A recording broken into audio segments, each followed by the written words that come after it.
allegiance to the flag of the United States of America and to the republic for which it stands, one nation, under God, indivisible, with liberty and justice for all. Thank you.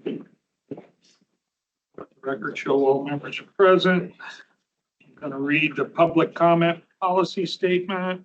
If there's anybody from the public that wants to make a comment to the board, they will need to go over to the table along the wall there and read the script and fill out the form and make a public statement. At the beginning of the meeting, we will reserve about 30 minutes for public comments, but you will only get 3 minutes to speak on your topic. The board will not respond. I changed up the public comment time just to try something different. We're going to do it at the beginning. People were saying you got to sit here for 3 hours before you do a public comment. So I thought I'd try it for a little while. See what's happening. Okay. Let's see, consent agenda. Everybody look it over. Make a motion to approve the consent. Thank you. A second.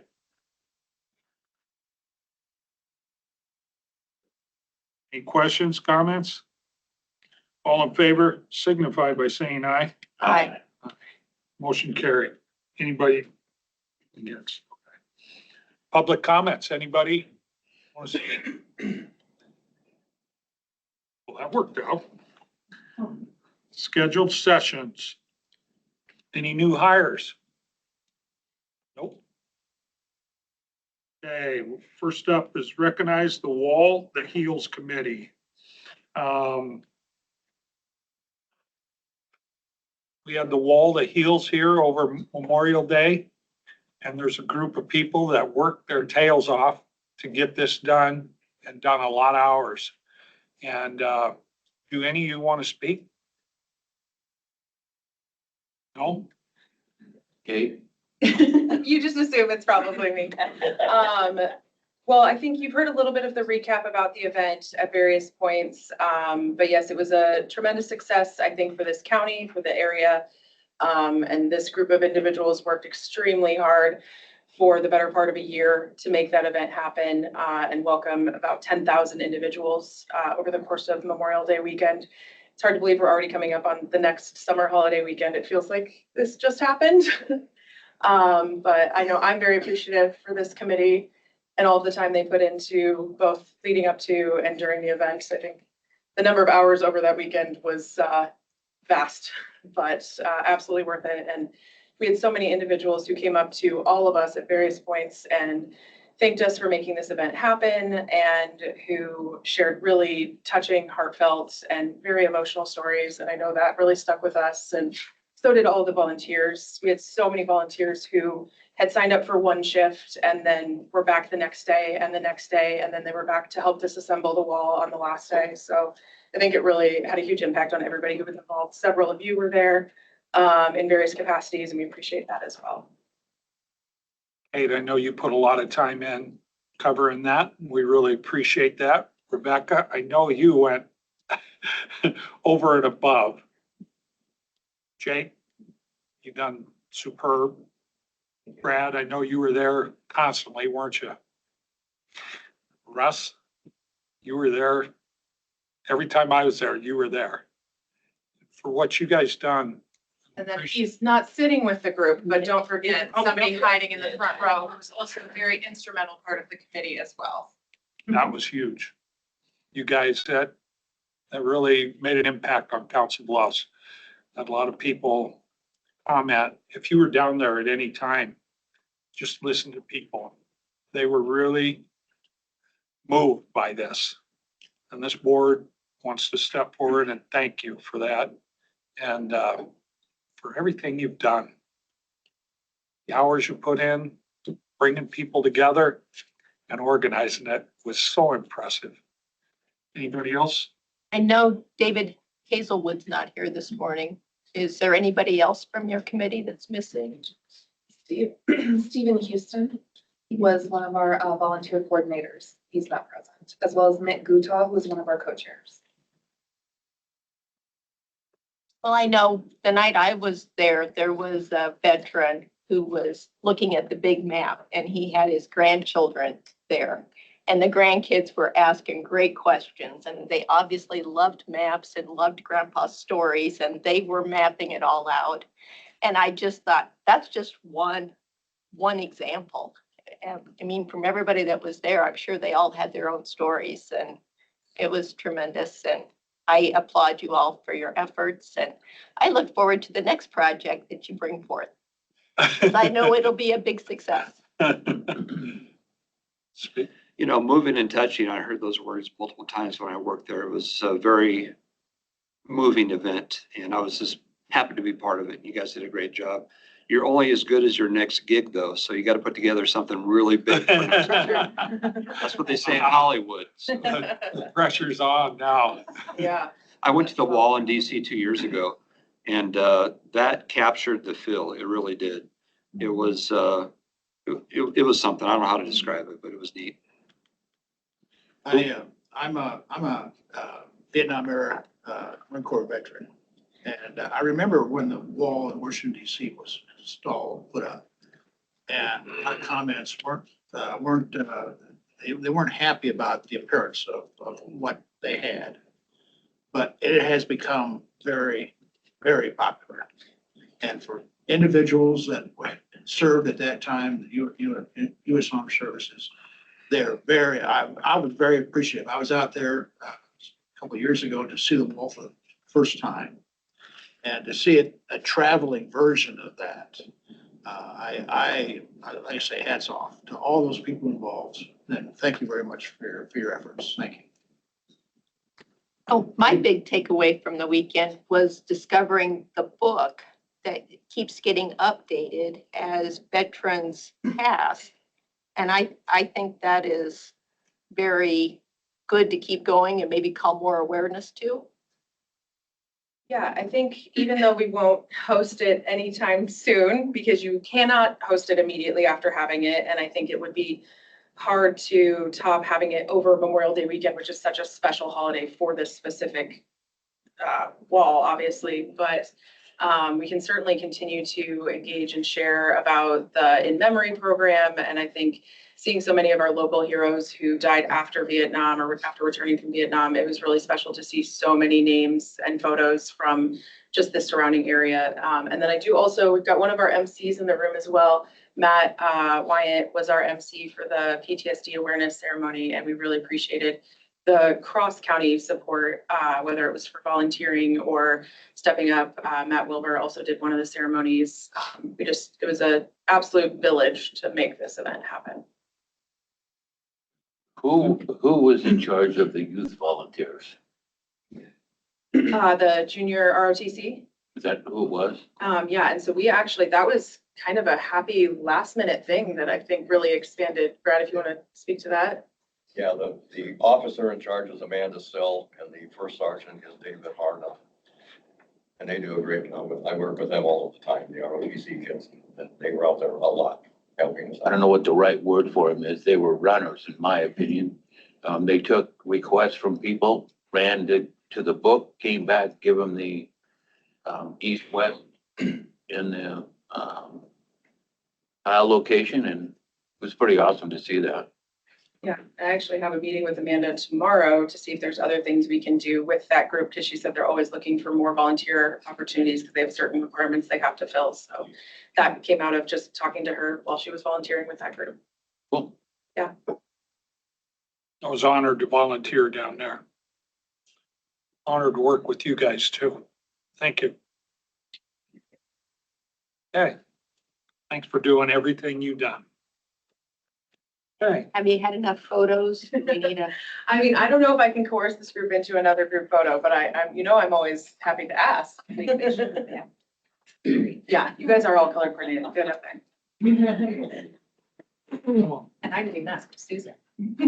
Okay, how about if Annie takes the photos so that you can Oh, get I in just there like to too? heckle Andy about photos. Yeah, I thought through this time. I can't sit there and be like, I bet Shauna could do it. yeah.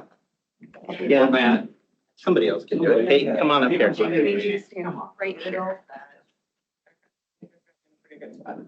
Yeah, weirdo. Yeah, she got And then it's the, you got it, okay. Yeah, where's the button? Right on the right-hand side on the top. I think you're clear, Andy. Yeah. Dave, and I go to- Yeah, you're good. About 40 or. Okay. Okay, cheese. Refocus again and make sure I've got it decently. Sorry, this is not my day job.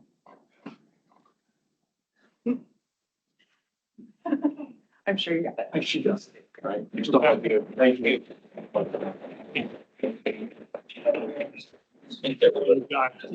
Should put a straight line. Thank you. Yeah. Thank you. Appreciate you.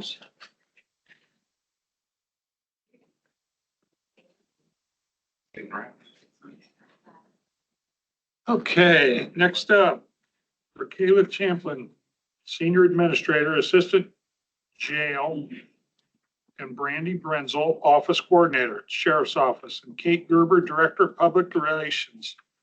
Update on annual shop with the Sheriff Christmas in July fundraising campaign. Hi, ladies. Hello. We are just here to kick off our annual Shop with the Sheriff Christmas in July fundraiser. We've set up a Christmas tree in the lobby of the courthouse this morning. There are several QR codes that people can take off the tree with them. Scan the QR code, it makes for easy donating. But yeah, that's what we're here for today, kicking off our annual fundraiser. You just collect the money and then everybody goes in and shops, right? Correct. So we have a fund set up with the Community Foundation for Western Iowa for Shop with the Sheriff. And so all of the donating is done online through the Community Foundation's website. So you scan the QR code, it'll take you directly to our link on their website and you can make your donation there. What's your goal this year? Our goal annually is $20,000. So we're looking to raise $20,000. This year, we are introducing a new opportunity for corporate businesses to become sponsors. We have never done that in the past, but this year we are looking for $2,500, $5,000, and $10,000 donors to become sponsors of the program. And with that, they would receive some special recognition on our website and social media. And they would also receive some opportunities to be able to attend the event, which we have never done before in the past. So that's a great opportunity for businesses to come in and see exactly what our program does. Every year, do you spend the entire amount? We sure do. We spend that entire $20,000. So we take a group of 50 children shopping. There's usually on average somewhere around 25 families.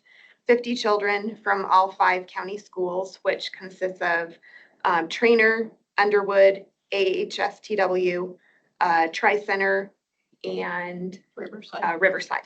Yeah, had to think of all 5.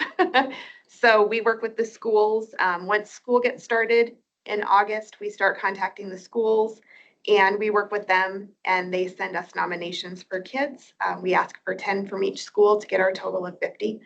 So it's a large undertaking to get all of those kids organized and we prepare shopping lists that we have ready for that morning. But they're all able to get all of the winter essentials that they need, clothing, outfits, coats, snow pants, boots, you name it, they get it. And then they also have some opportunity to get some fun Christmas wishes also. How many years have you been doing this? This will be our 28th year. 28. Yep, it was started in 1998 by the late Lieutenant Larry Brown. So I was lucky enough to work on that for a few years with Larry before he retired. It started out as a small event that was at Target, and it's still at Target, but it was just started as a small event at Target. We took a small group of kids shopping with a few deputies, and it's grown into our largest community outreach that the Sheriff's Office has every year. So we're pretty proud of it, and we'd like to keep it going for years to come. So looking for ways to make it a sustainable event, and that's why we're introducing those sponsorships this year.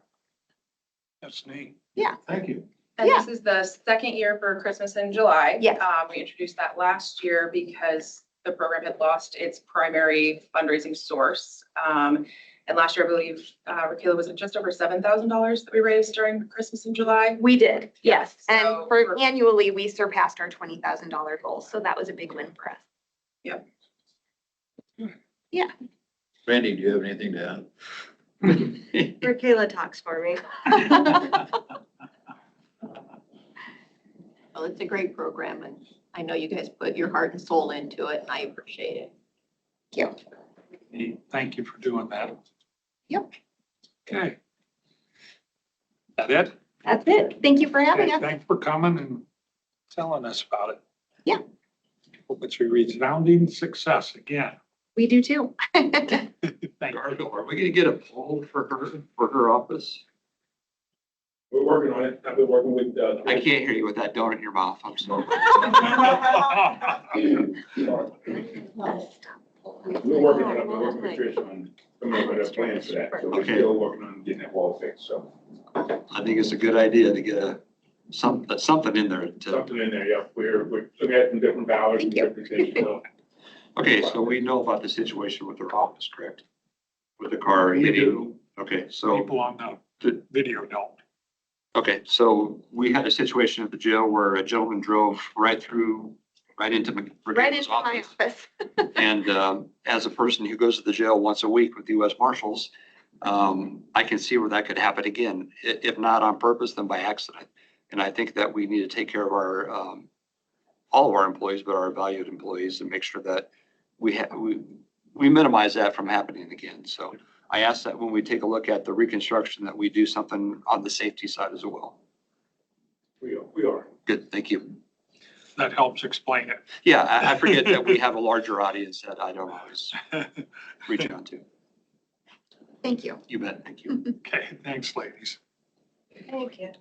Next up, Andrew Wicks, engineer, and/or Adam Rain, project manager, secondary roads. Discussion and/or decision to approve and authorize board chairman to sign joint project agreement for rehabilitation of Tamarack Road, also known as County Road Number G18, with the city of Minden, Farm to Market Roadway Project Number FM-CO78, parent 213-55-78. This voluntary joint undertaking of the units of governments in Potawatomi County is authorized by Chapter 28E of the Code of Iowa, 2026. Andy? That's a lot to read there, but go ahead. I'm gonna make you read it again too. Oh. As well. But essentially, every time we work on a farm to market road through a town, typically we have a 20 agreement anytime we interact with a town. But this specifically, we're repaving Tamarack through 14 miles from Neola to Avoca, into Avoca. And it goes directly through Minden. Basically, the 28E agreement is to cost share the improvements specifically within the city limits outside of the 24-foot traveled right away. So, for 24-foot lanes. So, yeah, this approximately $131,000 will be after the conclusion of the project. We will send that total dollar amount to Minden, and then they will review, and then if they agree to it, they'll do one payment front and then 7 equal payments in the 7 subsequent years. So we would not send them a bill until after July 1 of 2028. So their city council has already approved this 28E agreement. And so my recommendation to the board is to sign this. And it's very likely that the total cost will be less than that $131,000. But there is a slight possibility that if the contractor does more work within the city limits, that it can increase that cost. So. Okay. Since I've been on the board, Andy, we have chosen not to charge those cities with farm to market roads for improvements. We didn't do it when we went through Underwood. We didn't do it when we went through Neola. We didn't do it when we put the road through Trainer. We didn't do it for a road in Oakland. And we didn't do it for a road in Trainer. Did I say Trainer already? Yes. Neola, Underwood, Walnut, Oakland, Trainer. And, I would like to see us continue that, process and take care of our 24-foot section through the road. If there's any additions to that that take city parking or something like that into consideration, then I think they should come up with their own funds for that. But we've kind of set a President. precedent or a standard that this board decided that, well, not this board, a previous board decided that we weren't going to charge the cities for farm to market roads through their towns. And I would like this board to consider that and maintain that. And there's funds available to cover that, that cost through both Avoca and Minden. Avoca's the next one coming up, but, And we can, yeah, I think if the board agrees to it, we can explicitly say that anything within the 24-foot section, the county will pay for it, but anything outside of that 24-foot travel lane. Is that what you're, that is exactly, that, so it's not explicitly spelled out in these 28 E agreements, so I can either modify those or based off of the board action today. We can move forward specifically. I'd like to see us take action today and modify this motion. So the 24-foot, thinking specifically of Minden, they've got adjacent parking there across from their community building or their fire hall and their city hall. And you weren't planning to do anything there other than smooth out the edges? That's where this cost is coming from. This 131,000 is redoing their parking. And then every time Tamarack touches one of the adjacent city streets, we're gonna pave those returns. So we're going outside of the 24 feet. And so anything not within our kind of project scope of 24 feet is what this 131,000 is detailed towards, but it's not explicitly spelled out. So So pay attention, but I think we're following what Tim has said. I wasn't Right. aware we were doing parking. Yeah, and The that, 131 is the parking, correct?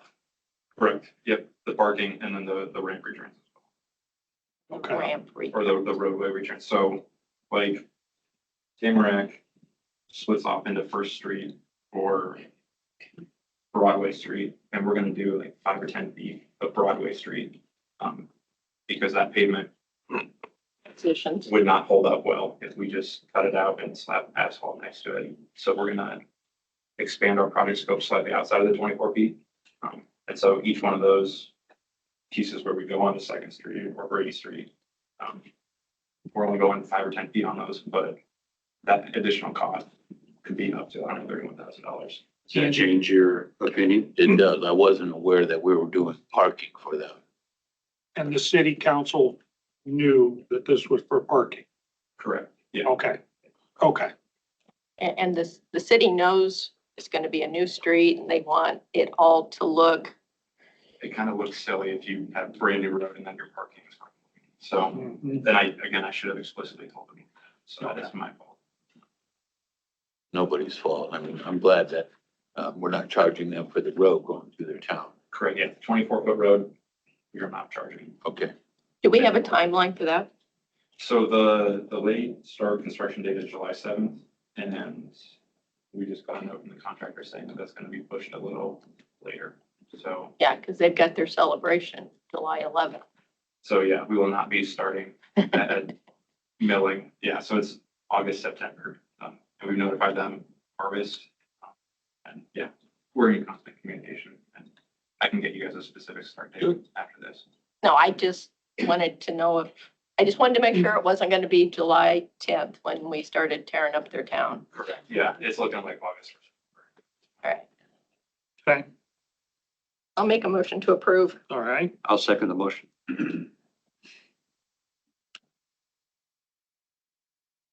Motion and a second by Miller and a second by Jones. Does that require Roll call. Roll call vote. It doesn't have it on here, but we could do a roll call. 20B. I would ask that you would. Chairman Shay, Aye. Supervisor Wickman, Aye. Supervisor Miller, Aye. Supervisor Jones. Aye. Supervisor Jorgensen. Aye. Cool. We're anxiously awaiting. Next up, Andrew Wicks, engineer, and/or Adam Ring, project manager, secondary roads. Discussion under decision to approve and authorize board chairman to sign joint project agreement for rehabilitation of Tamarack Road, also known as County Road Number G18, with the city of Avoca. Farm to Market roadway project number FM-CO78, parent 213-55-78. This voluntary joint undertaking of the units of government in Pottawatomie County is authorized by Chapter 28E of the Iowa Code 2026. Are we doing parking there also? So this one is primarily curb and gutter, but there's a couple sections that have parking. And then, yeah, Pine Street, Maple Street, few subs, right there. And we're paying for everything up to Highway 59. Well, curb and gutter would be part of the road project, wouldn't it? What's the breakdown of, city assistance in this project? Andy? What do you mean by that? Just how much are they paying? Or- No, I mean, what outside of our scope of 24 feet? They're paying for all improvements outside of that 24-foot right of way, or 24-foot roadway. So this cost doesn't include any of the road. Correct. Are the plans done for this? Yeah, and I should have included the plans as a supplement to this, but I believe when we talked, I did not go talk to either of these cities. I had Adam do that, and my understanding is that he provided all the paperwork to them. So they've approved both of these already. Because they do have parking along Tamarack, right by their main street, and the block between Main Street and Highway 59. Think there's any parking up there? It's just the transition for the bank drive-through. Here, look up your map here. So, yeah, regardless, we're not gonna charge them for the 24-foot.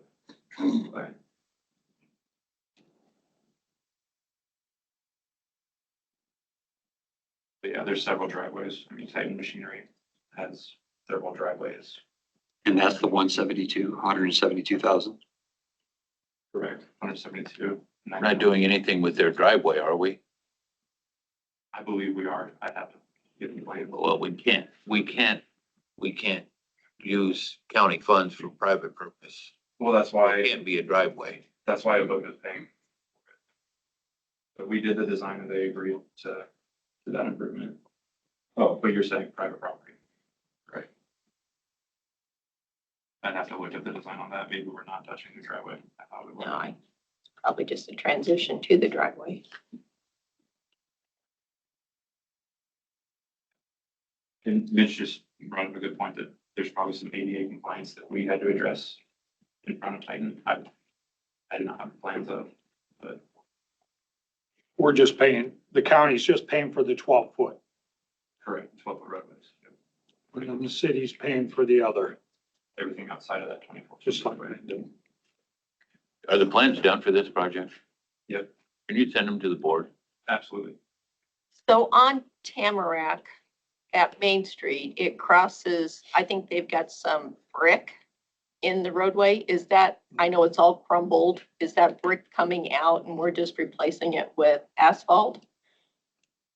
Or is there brick going back into it? I believe we're stopping just west of the brick. Again, I have to get the plans. So I did not think we were going all the way to 59? 59. Here's the main street. Yeah, and that's, That's the design. that brick is deteriorated. Yeah. If it is being replaced, it's being replaced like kind. We would not just throw asphalt. There's no parking on the north side, is there? Yeah, here. Can you guys see that? There's a north side. Here's the south side by the bank. This is Main Street. Are we doing the parking also, Andy? For Avoca's, yes. That's what they're paying for.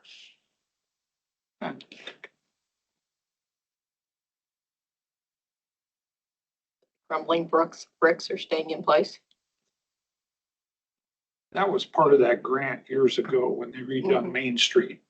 We're not redoing the bricks. Let me pull up the plans. I thought we stopped west of the bricks, but if we go through there, we would replace like kind. Well, if we stop west of the bricks, then we have to start again on the east side of the bricks to finish it to 59. That's a 1 block area. Yeah.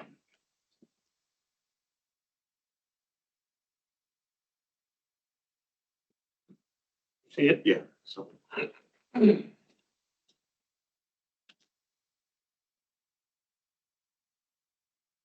I guess regardless, is there a concern about the bricks or?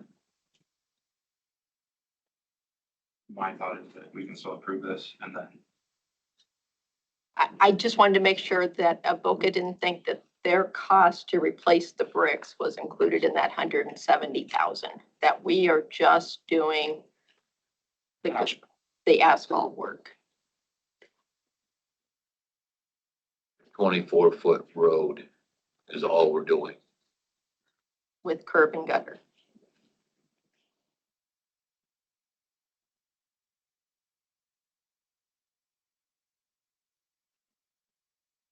we can also table this if you guys would like, and I can provide the plans. Is it time sensitive, Andy? The late start date is July 7th, but. All right, let's move it. And I'll make a motion to move it. Andy, send us the plans. And I would just ask you to make sure none of that 172 covers any of the 24-foot roadway going through that town. Sounds good. You have a motion to table? No. Got a Oh, motion you're by moving. Wickman Okay, to I'm approve. sorry. Okay, got it. Need a second? A second. So we changed this one from what we just approved for Minden. You said we're just doing the 24. No, that's all we're doing for Minden either, too. Yeah. All we're paying for. Yeah, Minden's, Minden's paying the other portion. Right. And in this case, Avoca would be paying the other portion. Correct. Mhm. Okay, Same as. okay. I just wanted to make sure they were the same and that we Yep. were all on board, Yeah. the same thing. Got a motion by Wickman and a second to approve the 2080 agreement with Avoca for Tamarack rehabilitation. All in favor? Do you want a roll call vote on this one? Yeah, as well? please. I'm sorry. What, I do not. and then Andy or Mitch, you're gonna provide the board with the actual scope of the project that is going through Minden and the one through Avoca. I don't care about the other 13 miles that. Yeah. Okay, We can break down the plan set to get you those. Pardon me? portions. We can break down the plan set to give you those portions of specifically Minden and Avoca. okay. but we're voting on something and then we're gonna get the plans later. What if we're not happy with the plans? I just worry that we're voting on something that we're not prepared to vote on. Um, And I know that you're starting soon. Yeah, so a little more history. The board should have been provided with my last November, prior to us submitting them to the Iowa DOT. So at that time, the board should have had the plans. And nothing has changed since then. The DOT has reviewed the plans. We had agreement with Minden and Avoca. So yeah, nothing has changed in the last 8 months. However, yeah, sorry. Keith, if we needed to, we could amend a resolution. Okay. Done it maybe a couple 2 or 3 times since I've been on the board. If the DOT signed off on it and then the mayors have signed off on it, I feel much better, but kind of seems like we're a little behind the game on this Well, I don't want to stop. I don't want to stop. progress. Yeah, we're just approving the 28E. Okay. We're not approving the project.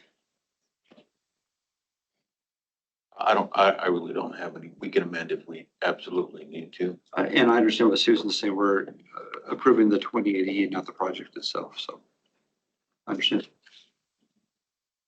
Any more questions, comments? Well, real quick, Andy, when you work with these cities on projects like this, do they have a city employee that you work with? They hire an engineering firm?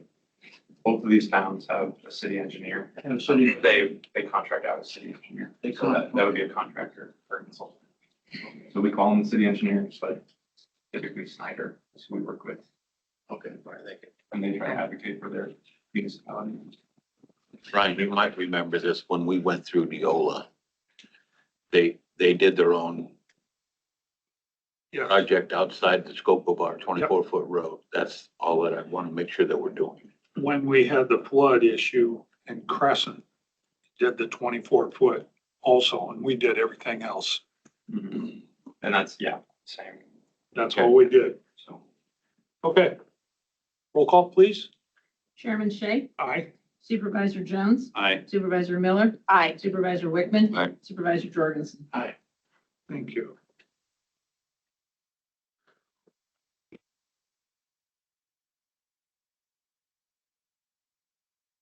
All right.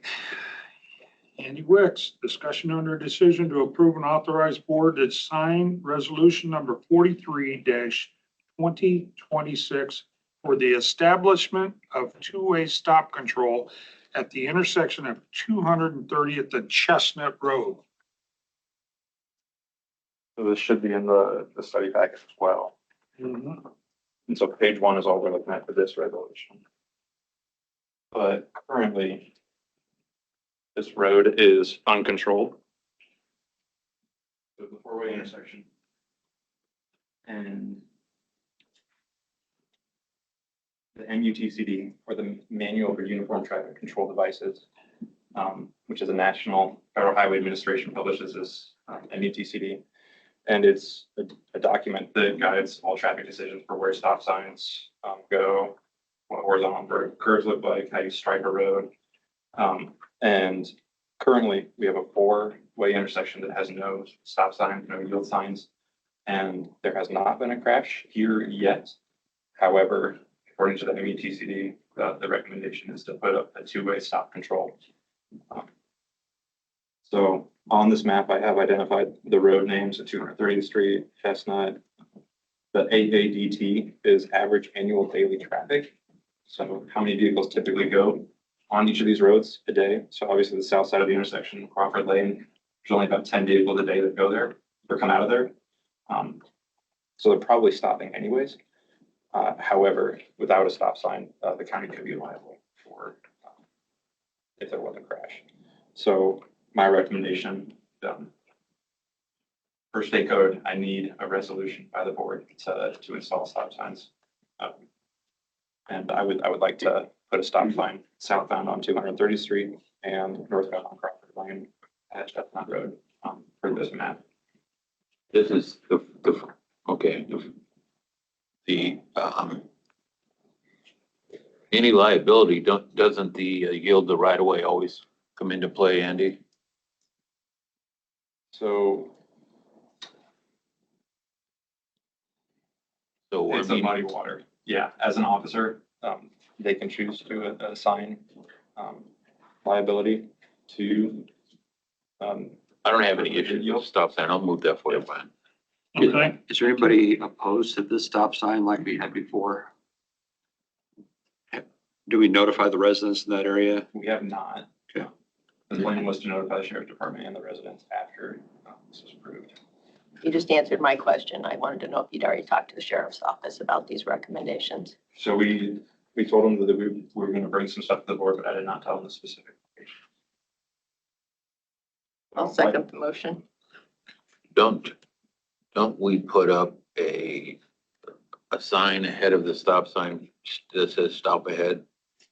So at newly signed intersections, we'll put up new stop control signs, notify the public, we'll put flags out at these stop signs to get their attention. So yeah, we won't just go throw up a stop sign, but we'll, All right. We'll notify the residents, and long-term, we will not have a stop ahead, northbound. I'll look at if we need one southbound. Okay, got a motion by Wickman, a second by Miller to approve resolution 43-2026 for a two-way stop control at the intersection of 230th and Chestnut Road. Excuse me, would you do a roll call? Chairman Shay, Aye. Supervisor Miller, Aye. Supervisor Wickman. Aye. Supervisor Jorgensen. Aye. Supervisor Jones. Aye. Carried, thank you.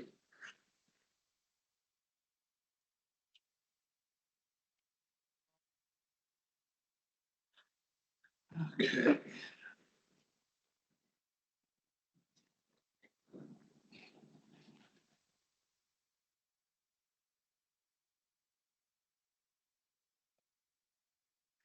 Okay, next up is resolution number 44-2026 for the establishment of two-way yield control at the intersection of Hackberry Lane and Jillian Avenue. Is that right? Gilead. Jillian. Gilead. Okay. Yeah, so very Thing, similar you got situation. pictures here? Yeah, so that's sheet number 2 in the handout. Very similar. They're all gravel. None of them are farm to market routes. Very small daily traffic. However, there's no control. Right now, there's no stop signs or yield signs. So there poses conflicts, and it is a little bit of a hill on the east leg of Hackberry. So thought behind this was we mitigate risk or make it easier for sheriffs to assign liability if there is a crash. So Why wouldn't this be a candidate for a T intersection right there? it would absolutely be. And Why that's don't we what- do that? I mean, why wouldn't we do that instead? And then you could put one stop sign on Hackberry and take care of it. Yeah, so this is just a low cost alternative to start. So this is $400, whereas reconfiguring the intersection, it would require some dirt work. $15,000 to $20,000 probably of dirt work. So we obviously have the right of way, so that would not be an issue, but it's kind of a cost comparison or comparison of this is an easy, low cost alternative with a long-term intention of making it a T intersection. All right. Yeah, long-term, yes, we want to make it a T, but that's, this is So the purpose of this intersection is down the road. correct, correct. It's not currently in the 5-year plan, but I think this is something that could be done outside of. I'll make the motion to approve resolution 44-2026. Second. Mary Ann, would you do a roll call? Chairman Shay. Aye. Supervisor Miller, Aye. Supervisor Wickman. Aye. Supervisor Jones. Aye. Supervisor Jorgensen. Aye.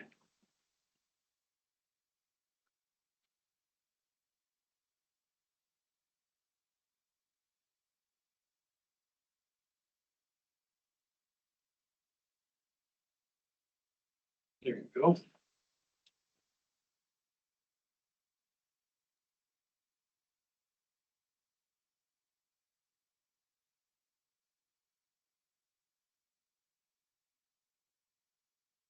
Okay, next up, resolution number 45-2026 for the establishment of one-way stop control at the intersection of Juniper Road and Weston Avenue.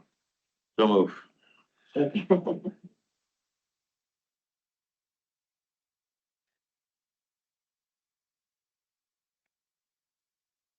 We do a roll call, Mary Ann. Chairman Shay. Aye. Supervisor Jorgensen. Supervisor Jones. Aye. Supervisor Miller. Aye. Supervisor Wickman.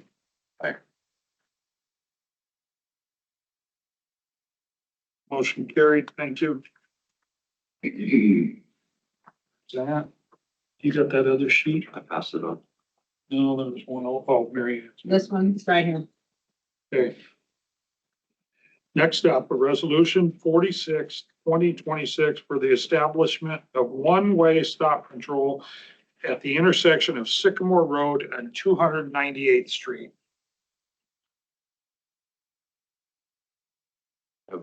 Have you, this has kind of been a topic of discussion since I've been on the board. That intersection's been uncontrolled since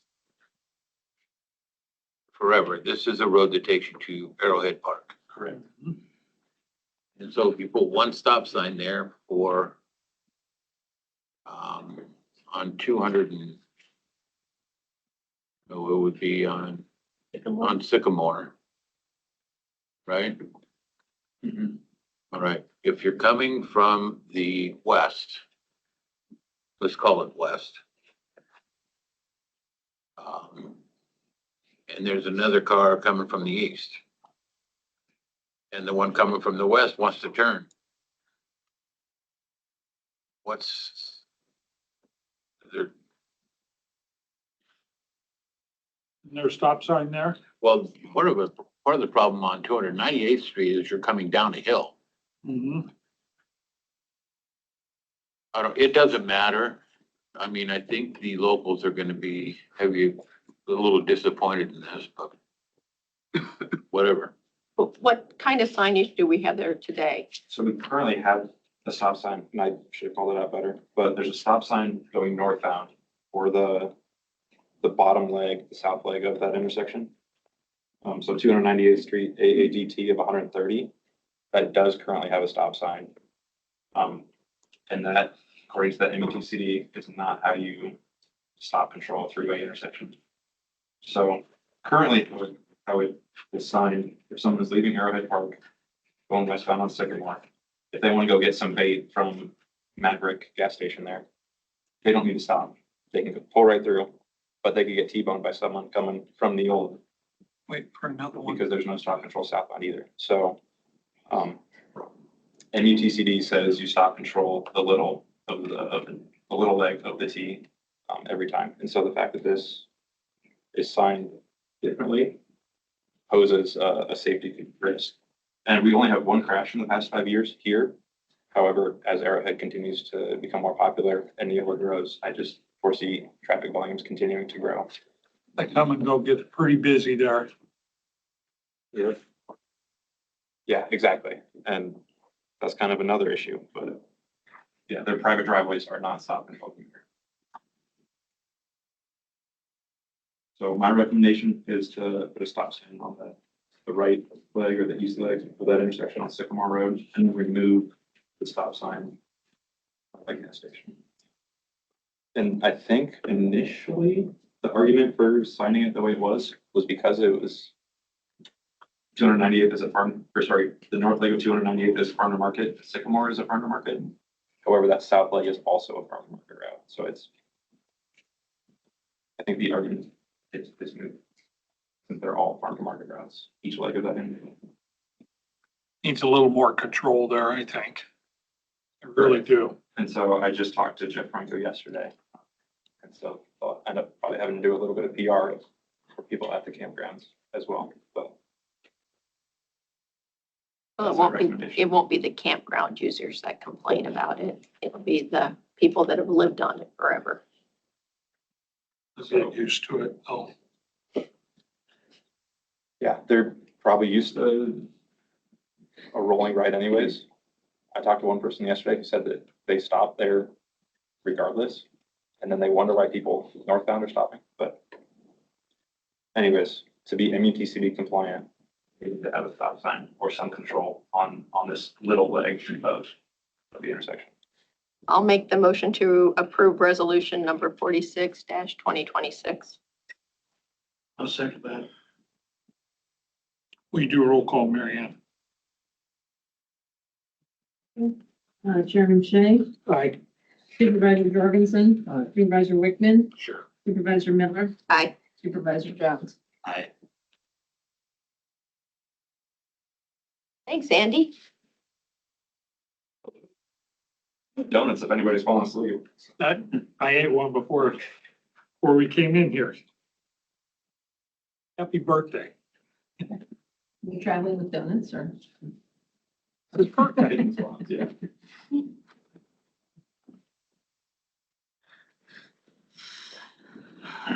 Okay, Matt Wyan, Director of Planning and Development, discussion and or decision to waive the second consideration ordinance 2025-03, an ordinance repealing ordinance number 2021-05, providing for the division of taxes levied on taxable property in Heartland Ridge subdivision urban green area.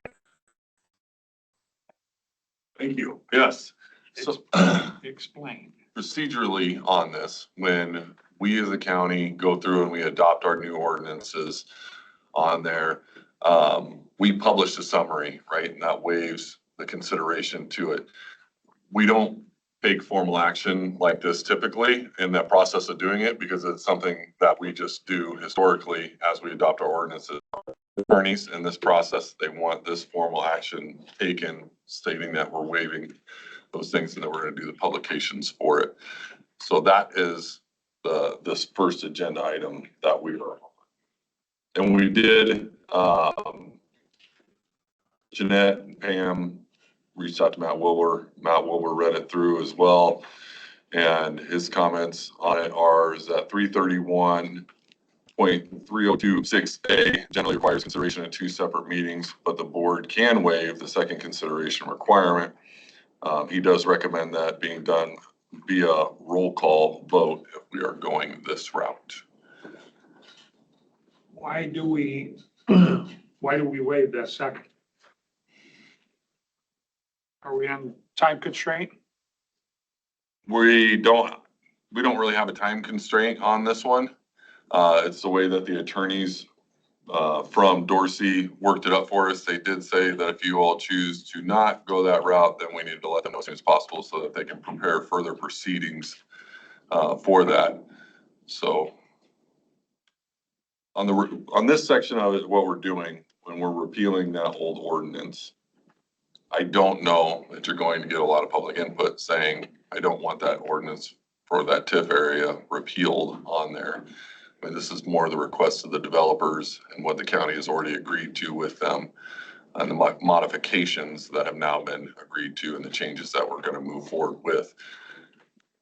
This is the way that this is changing is allowing us to make those changes to update to the new state law in this TIF, because while we set this TIF up, nothing ever happened, right? We never actually began anything with it. So a development, we got the TIF, we got the urban renewal plan agreed to, we got the developers agreement done, but then they spent all that time removing dirt, nothing happened. State law changes, this gives us the time to get now everything caught back to where the new state laws. So. I get it.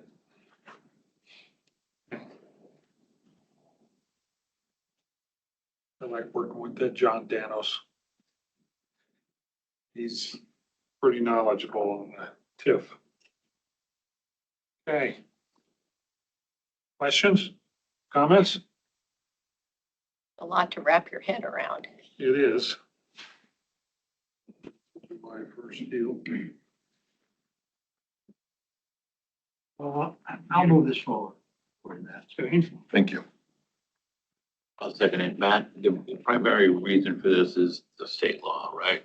How taxes are levied on TIF projects. Part of it.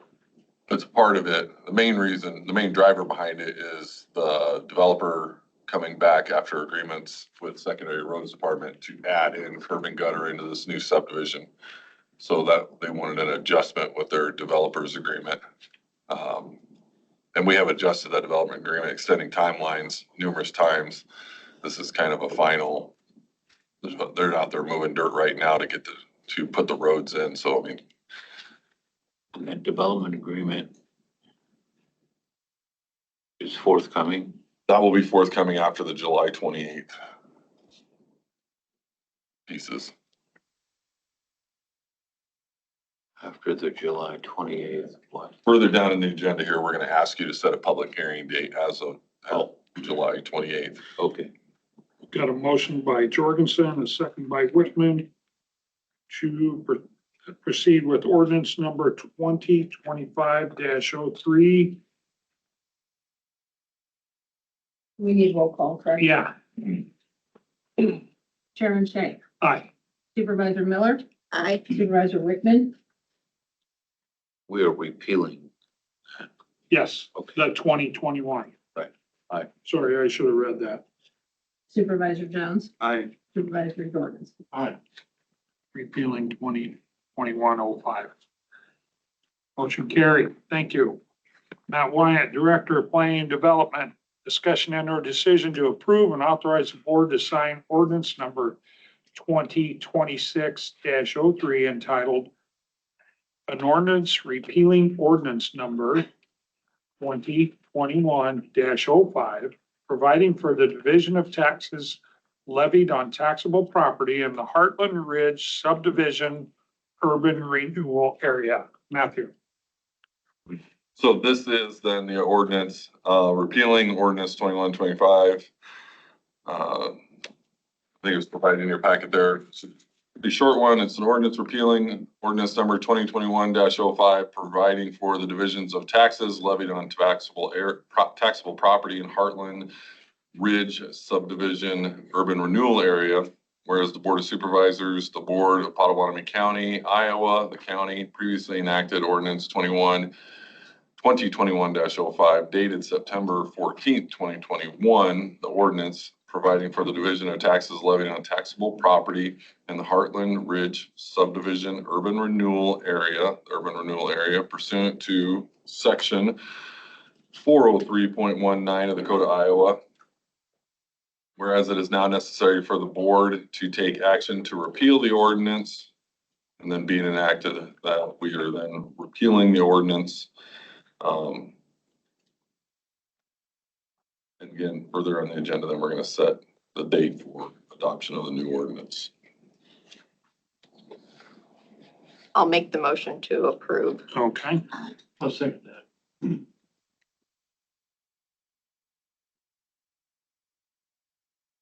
Got a motion by Miller, a second by Jorgensen to sign ordinance 2026-03 and an ordinance repealing 2021-05. Will you do a roll call, Mary Ann? Chairman Shank, Aye.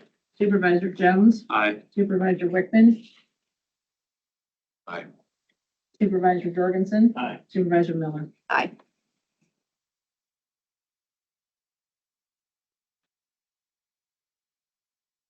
Okay.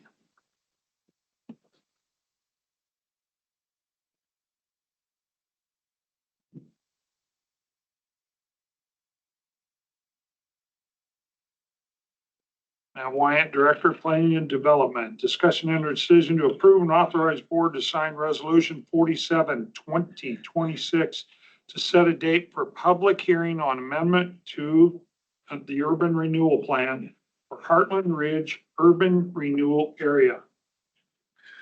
Yeah. Yes, so this resolution allows us to do two changes in there for the urban renewal area. Number one is that we're going to change the urban renewal area name from the Heartland Ridge subdivision urban renewal area to the Legacy Ridge subdivision urban renewal area. And then the second part of it is going to allow us to update the amounts in that plan. So the amounts have changed now. We've gone from 4 million to 5 million. And then we'll have the timeframes in there from 10 years to 15 years. And that's max now, correct? No, 15 year? no, you can go to 20, but Okay. the developers requested 15. Okay. And we would like that to be at the July 28th meeting. I think typically they set for 10 a.m. I'll move that. I'll second that. Okay.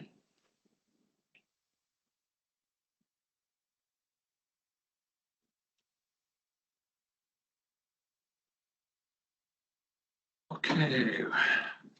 Got a motion by Wickman, a second by Jones to approve resolution 47/2026 to set a date for public hearing on amendment for the urban renewal plan for Heartland Ridge Urban Renewal Area to July 28th.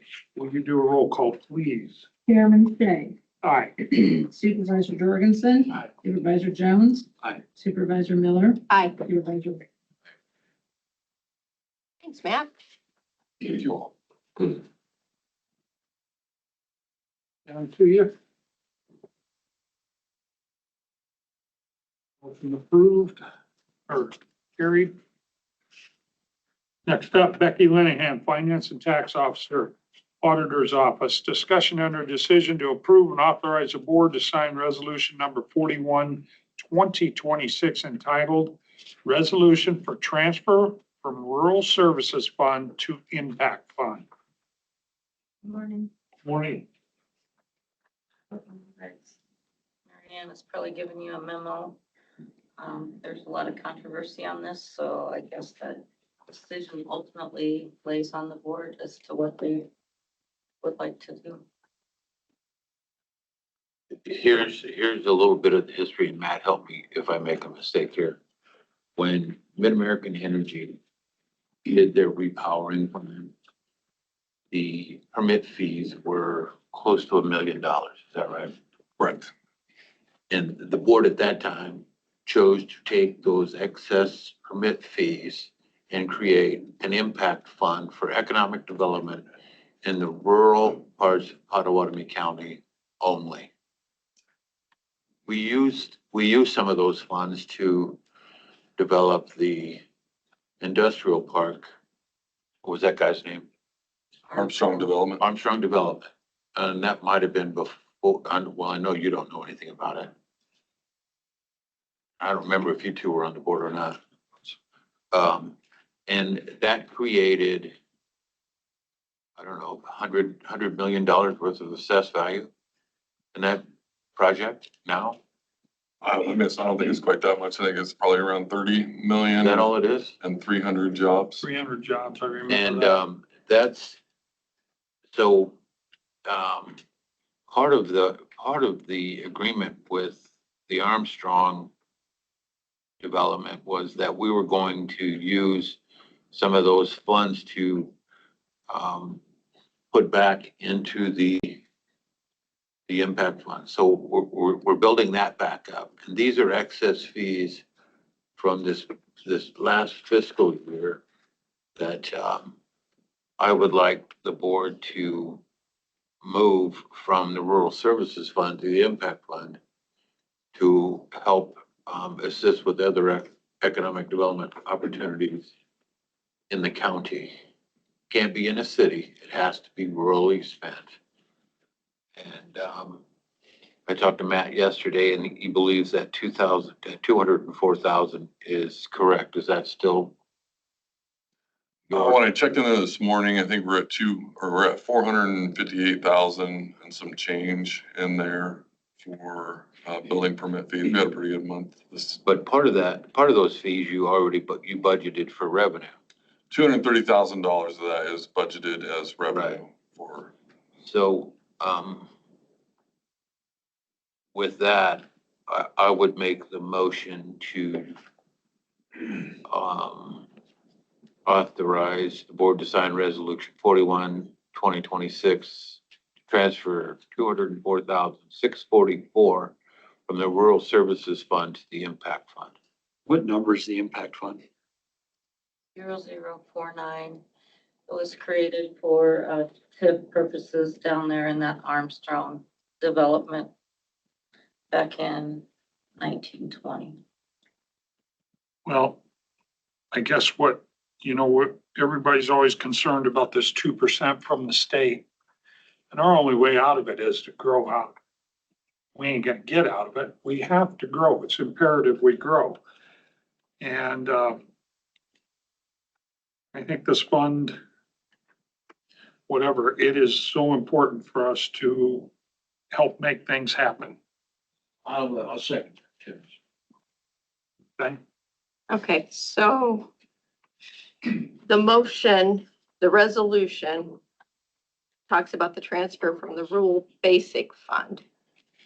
Is that the actual name?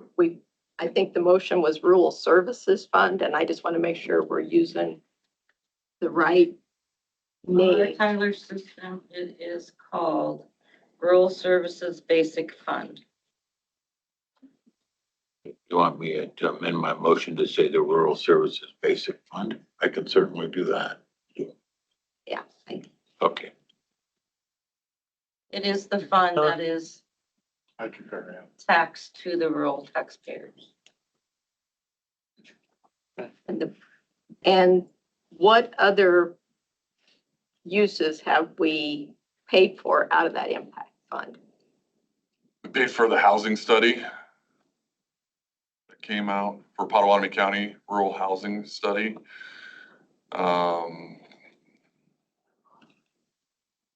That's the big thing that stands out to me. The TIF goes in there. The TIF is transferred from the TIF fund into that fund annually to pay back the actual loan that came from the county. And then also any excess funds are to be paid to the developer. And we do have an email out to that developer so we can pay him some funds. That's the only way that TIF is associated with this, with the fund, was that when the Board of Supervisors did the development agreement with Jason Armstrong and Armstrong's Development, it was noted in there that the first $54,500, I think it was, the county gets paid back first for the impact fund, which was the overages of the building permit fee from Mid-American Energy, is to refill that part of it. And then he was to get everything after that amount to it. It was never set up to be a TIF overage account. It was always just specifically set up from the building permit fee overages. And at that time, when it was set up, the auditor's office was heavily involved, the state auditor's office was involved, the county attorney's office was involved. So there was a lot of eyes being set up on it, and that's when we knew that, I mean, it was made very clear at that time that any expenses from it had to be used rurally, to benefit rural economic development in that portion of it. And I should have gotten with Mary Ann, I think, sooner to fill her in on that part of it, because I'm sure Melvin kind of neglected talking to her about those things. It was, it's not like it was a major issue for the auditor's office or something that would have been discussed. But, and then when I came to you all in February, it was simply just an acknowledgement to the Board of Supervisors that, hey, we are going to meet and exceed our revenues. I think everybody's well aware you can't just transfer money from the county budget just by a letter. So it was just meant to be just so the Board of Supervisors knew that we were going to be over on our revenues. And if you wanted to transfer it in there to use it for economic development purposes, you sure could. But it's just kind of an exciting milestone for us as a planning department every year to be able to reach those thresholds and say, hey, we met our revenue goals for the year so early. So. Anything to add? Well, as a board, we've never talked about the future for that impact fund as far as what projects we've got on the horizon. So I'm assuming that that will be a future agenda item so that we can discuss the possibilities for rural economic development projects. Let's do it.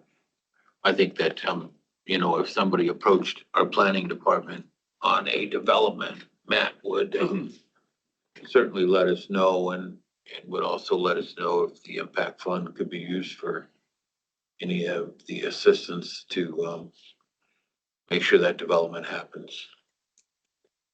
I mean, we have people that help us with economic development opportunities. I certainly don't know how to reach out to companies and try to attract them out of Potawatomi County. That's not my job. Fine. Roll call. It's an attestament to we are growing with those permits, correct? It's good signs. It's a Big good sign. projects. keep it rolling. We like to see it. That's what we need. Okay. Supervisor Wickman, you made the motion? Yep. And Supervisor Jorgensen seconded to sign resolution 41, 2026. That's resolution for transfer from rural service fund to impact fund. Will you do a roll call, Mary Ann? Chairman Shay, Aye. Supervisor Jones, Aye. Supervisor Miller, Aye. Supervisor Wickman. Aye. Supervisor Jorgensen.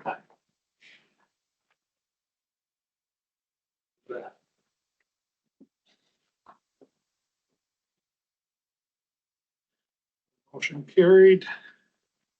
Okay, Jamie Peterson. Chris. Coordinator GIS, discussion and or decision to authorize board chairman to sign agreement to provide GIS services to MAPPA. Thanks, Becky. They talk a lot about this, Chris, over at the board meetings. So this is just our standard, agreement that we've been doing the last almost 20 years now. GIS recommend we approve it, get our cost sharing in. It has been looked over by legal and everything's, should be the same as life. Okay.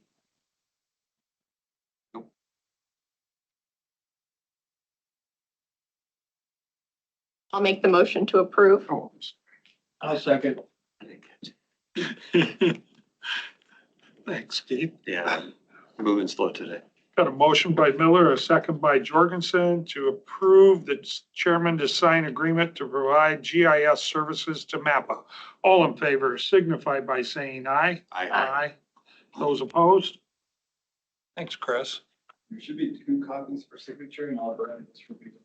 Okay. Chris, how's your shoulder doing? Are you back to normal? I've been told I'm 5 yards from the finish, but man, it's been a long, so it's good, but not there. Good. I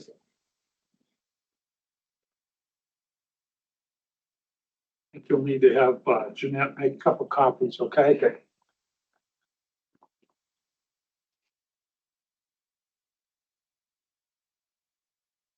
There you go. Thanks for all your work in GIS. Watch that shoulder. Yeah. Okay, next up, Kristen Bracker, attorney, discussion and or decision to approve and authorize board to sign resolution 42, 2026 entitled a resolution designating the official physical posting location for public meetings and agendas pursuant to Iowa Code Chapter 21 and House File 2490. Good morning. The state has passed some amendments to Code Section 21.4, which outlines the posting requirements for our meeting notices. Now we have to have meeting notices posted that are visible at all times. So in order to comply, it was my suggestion that we post some sort of display box outside of the courthouse for all of the meetings to be posted in. And then as another part of that change, the board each year has to designate the location of postings. And so that will be all postings for all boards in the county that the Board of Supervisors has any sort of oversight of. So this resolution was drafted and it's my suggestion to move forward with it. We've talked to Jason about this. Everything's good. Anybody got questions? Does that include the township notices? Because I know at times there's like 20 township notices. So it includes all meeting agendas, but I think there are different notice requirements for the specific township, like the financials and whatnot. I don't know off the top of my head if there were changes to any of those. I don't believe that they're specifically included in this code section though. Yeah, well, I'm still trying to get some clarification on that too. We currently post them outside the auditor's office on the bulletin board there too, but at a certain point, you can only get a box that's, I believe the box that Jason ordered is for 6 pages, I believe, 7 or 6 agendas. Of course, that's if you have 1-page agenda, but Jeanette and I were talking about, a lot of times our meeting agendas for some of the meetings are, very short.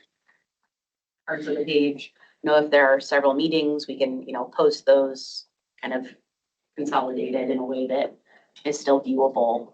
So this would be an electronic display and then it'd be scrolling? No, Is that what it is? it's just a bulletin board with a glass case around it. So we'll just post. And it was my suggestion to continue to post in all the locations we are currently posting. There's no use in, creating confusion by not having the postings where they've always been. More is better. Has this been ordered? What's the surface? Here, I have no idea about the display box itself. I'm not the buildings and grounds. No, I mean, what's it made of? It's not glass. I don't know, Tim.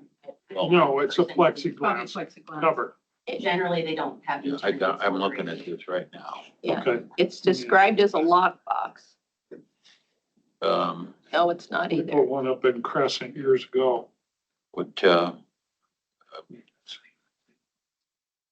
Yeah, I don't know if you all have seen the boxes that are posted outside the city hall. That, when I saw those, that was why I suggested something similar.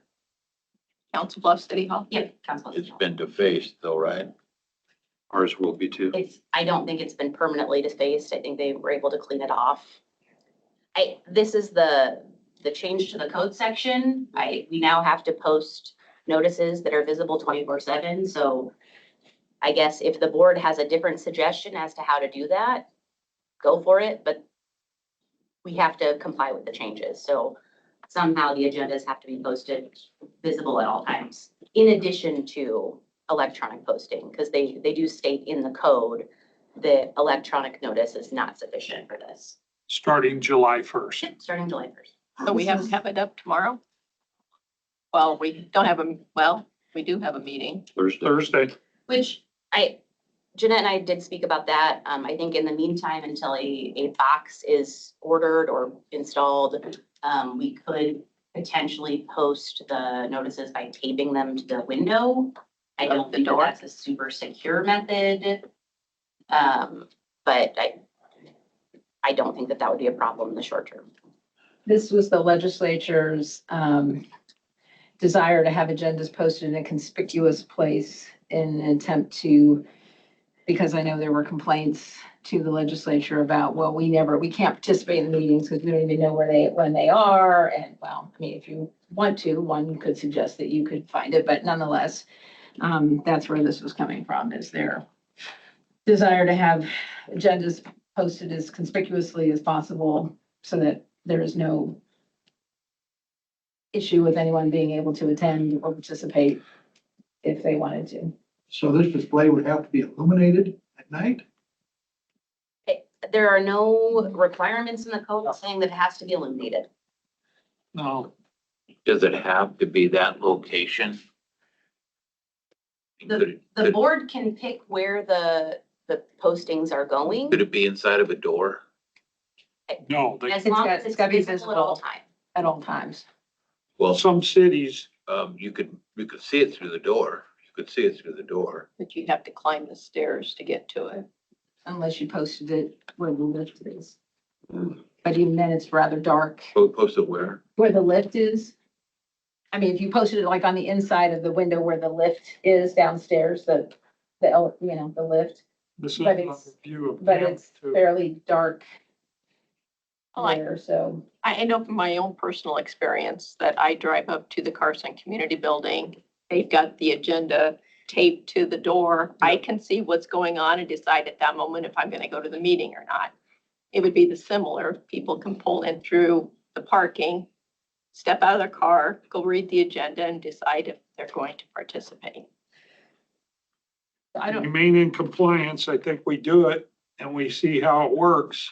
And we do have it on camera. Does it have to be in that location?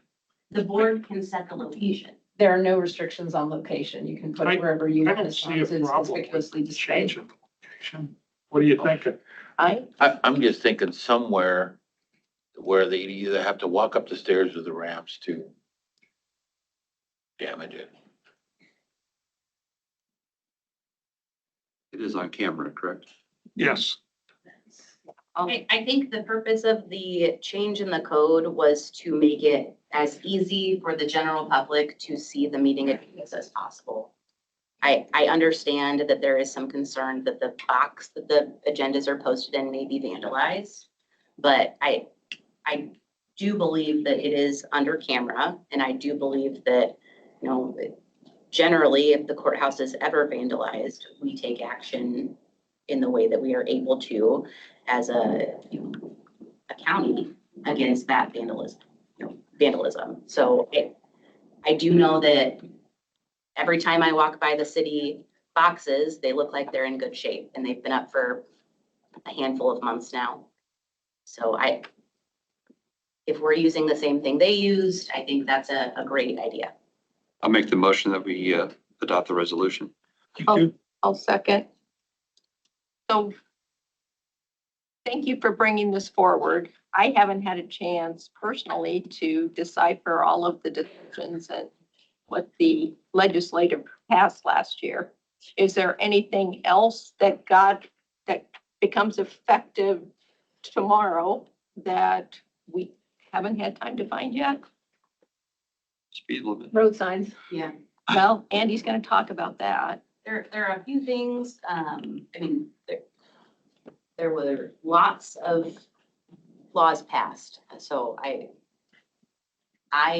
am not an expert on every single law that passed that would affect the county. I don't think there's anything that goes into effect as of July 1 that would directly affect the Board of Supervisors at this point. Yeah, I haven't seen anything from ISAC anyway saying, oh, by the way, you need a resolution for this, or you need to do that. There are a few changes in some of the code sections that may come up a little bit later on down the road because they involve some issues that the county may be involved in later. But before we have to do anything with them, we'll make sure that everything is reviewed and done. Well, thank you. Any other discussion? The only thing I would say is I hope that we can make it through a period of time without damaging this. If you remember when we opened the parking lot, we had that really nice sign out there. And how long did that last before we had to replace it with something that could not be damaged? Not long. Not very long. It's too bad. And that person was seen on camera, but unable to find out who it was. Got a motion by Jones, a second by Miller to approve the board signing resolution number 42, 2026. Will you do a roll call, please? Chairman Shay, Aye. Supervisor Miller, Aye. Supervisor Jones, Aye. Supervisor Jorgensen, Aye. Supervisor Wickman. Aye.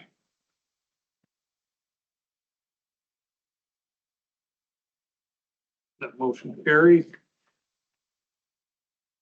Next up, Kristen Bracker, attorney, discussion under decision to review and approve school resource officers management. So I think that the resource officer agreement that you have in your packet may have a prior year's date on it. I didn't have the Word document on Friday, so I apologize for the dates being wrong. That is basically the only change that I made for this year. The other change is, I know we initially had an addendum A, and I've moved that language under Article 5. So it should be on the second to last page instead of in a addendum. I know there was some confusion or concern last year because the board did not see the SRO agreement until after the school boards had already approved. I don't believe the school boards have approved it, so that's why it's on the agenda. Seemed like they approved it late, wasn't it? I can't remember. I think that we got it Got it in late. August or September. And it was after all the school.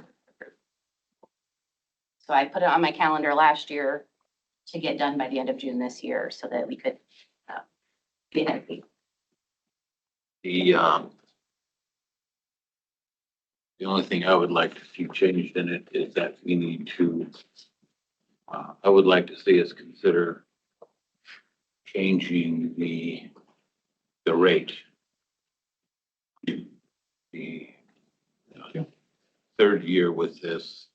And, we've had increases in our,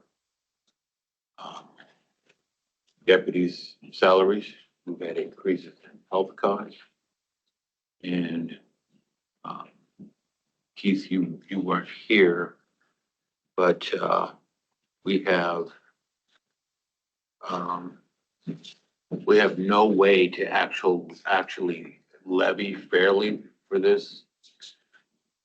Because, in the general fund, it taxes people in Council Bluffs that already have their own, and Lewis Central that already have their own. If you tax on the rural, it doesn't include anybody in the city. School districts, the HSTW has students that live outside the corporate, outside Potawatomi County, as does Tri-Center. So to recover the increase in costs, I would like to see the board consider increasing the cost to those school districts. You had mentioned that we were going to talk to the cities about deputy protection as it is. Maybe that's a good time to include that for the SRO. Well, that's schools, not the cities. Right, but if we're going to look at our rate increases, maybe that's just the time that we could do it. Well, we talked about it last year and Didn't get done. Didn't get done.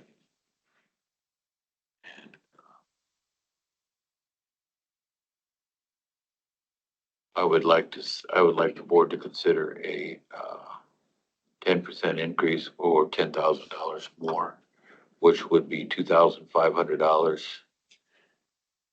2,000 per school district. Or 2,000, I'm sorry, correct. So Tim, I'm sorry, did you say $2,000 increase per school? So that would raise the total funding per school to $22,000? Correct. There was a change made at the state level during this legislative session. And again, I have not had a chance to dive into it. Maybe somebody else in the room has. But they were changing how school funding was going to be covered more by the state and less from property tax. And I didn't know if any of those provisions included SRO coverage or payment for the SRO. I did not see anything in there about that. Yeah, it's kind of in the school section that I kind of gloss over and like, yeah, it doesn't apply to me today, but I doubt that it does. It would be nice if it did. I talked to the superintendent of a trainer school districts a few years ago, but the schools are very appreciative of their resource officers being there. They use them for education. They meet with the students at times, get them familiar with law enforcement, at that level. Again, trainer would be number one, but I'm sure all of those school districts appreciate those resource officers being. They also are out in the county and their full shift is not just in that school. No. And that's a big deal. Yeah. I think with the funding of the schools, they're struggling pretty hard too, as we are.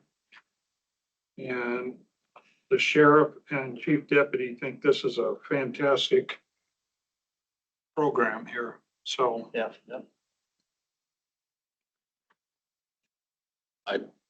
I am not advocating eliminating this at all whatsoever. I am just saying that we need to cover our costs. That's what I'm saying. Yeah. I would agree with you.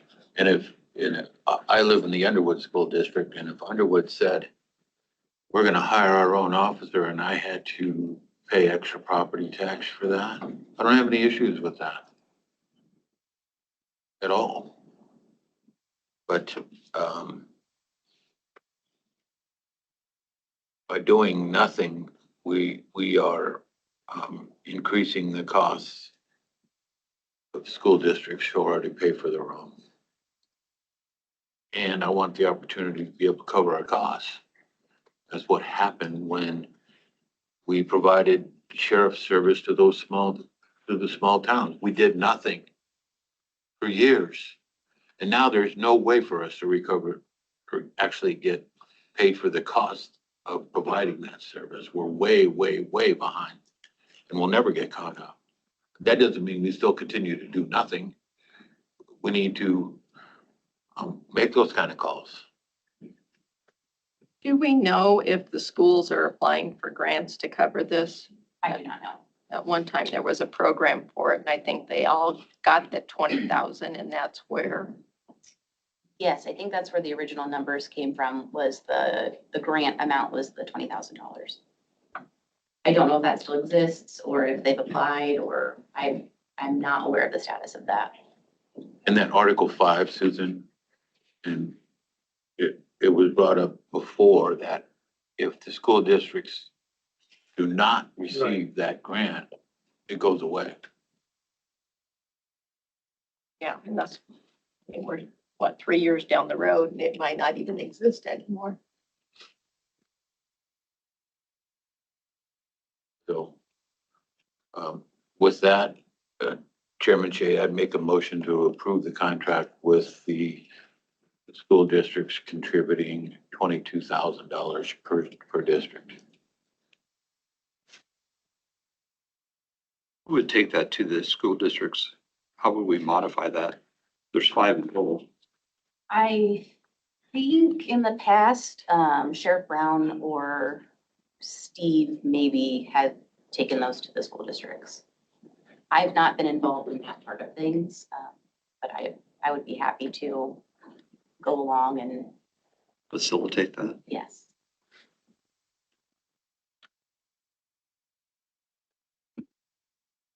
I'll second Tim's motion. That's Keith's. No, Tim did. Tim did. Oh, you're right. I'm sorry. You know, it's sad that we have to have, Increases. well, it's sad that we have to have police in our schools. But I think it's the safest thing to do for all of us. I do too. And right now, we're only providing part-time serves to 5. They're doing a great job. We have, I don't remember, Kurt Ferguson and,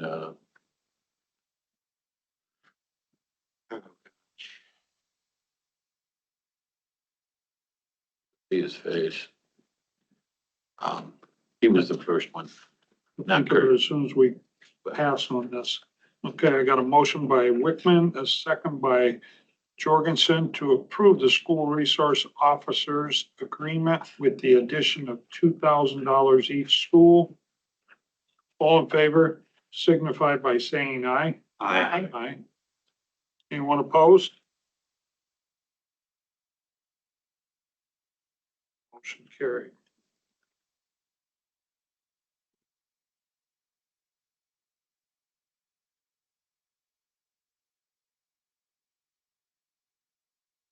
Okay, next up, Kristen Bracker, attorney, discussion and or decision to approve and authorize board chairman's sign lease with the Board of Waterworks and lease with T-Mobile.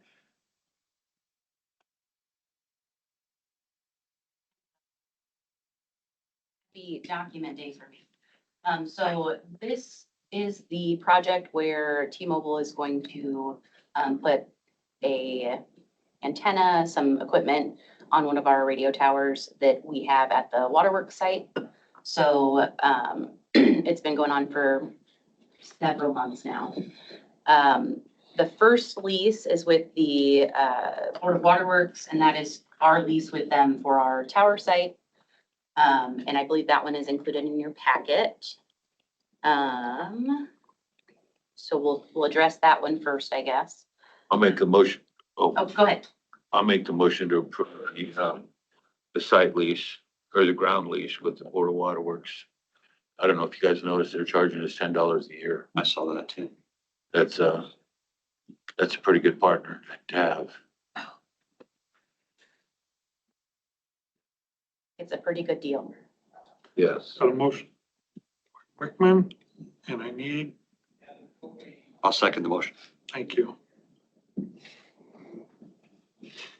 And a motion by Wickman and a second by Jones to approve the lease with the Board of Waterworks and lease with T-Mobile. All in favor? Wait, that require, Yeah, So I think we need to make sure that we authorize the board to sign, or the board chair to sign. okay, does that at least require a roll call? No. Okay. But if you would like one, you can have one. All in favor? aye. Aye. Those opposed? Motion carried. Now, the second one is the lease with T-Mobile. So we are, essentially the landlord in this one, and T-Mobile is the tenant. I believe that the lease that is in your packet is complete. T-Mobile has asked, the only change is, they asked if you could remove the notary blocks. I don't have a problem. We don't have to have it notarized. So if they don't want it, then I don't have a problem taking those out. So that is the only change that I can see. And then I will also have to fill in number 33, that's the lease that we just signed. So I'll fill in those blanks. And then T-Mobile has asked that we move the board chair to sign this lease via DocuSign, conditioned on the approval of T-Mobile accepting the changes.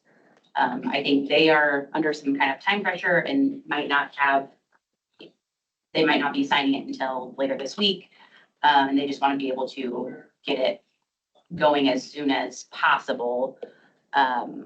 So that's what I'm asking, if the board will approve the chair to sign via DocuSign, conditioned on T-Mobile's approval of the changes. Can we legally do that? I believe we've done it before. It's a recorded document. Doesn't it have to be notarized? So we don't have to record this one because it's not a land lease. If the board would rather it be notarized, I have no problem requiring that as well. This one's kind of a weird deal because it's not real property. So it's not the same as a real estate lease. Who put this lease together, Kristen, do you know? I believe T-Mobile's attorney is the one who drafted the bulk of it. I think it's been reviewed by Waterworks attorneys as well as myself. I really like, section 6. So I appreciate that. That increases the lease cost every year by 3%. So, it's, I don't know, it's a 25-year lease. I mean, that's important. There's an escalating clause in it, and that's what we need to have.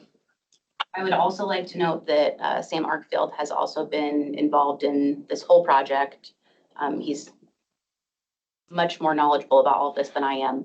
And so any of his concerns, I believe we have addressed. I talked to him yesterday. I don't see any issues with it. Did you get a motion for that, Brian? No. If, no. Oh, I'm sorry. Wait a minute. We had one for the board of, Oh, a second part? we need a second motion, yeah. Okay. Separate lease. If. I mean, I think that would be cleaner. Yeah, I would also agree it would be cleaner Pardon me? to have a second. It'd be cleaner to have two motions. Yes. Okay. So are you moving? I am. I just want to, I hope that we are allowed to DocuSign. I believe we've DocuSigned different types of agreements. Again, because this is not a real estate lease, if it were the land lease, obviously the land lease that we have with CB Waterworks, that was notarized and will be wet signature. I just remember a discussion we've had prior that we couldn't DocuSign. So as long as we can, and that is real property, that's our tower. Fixture to the property, yes. Permanent fixture to the property.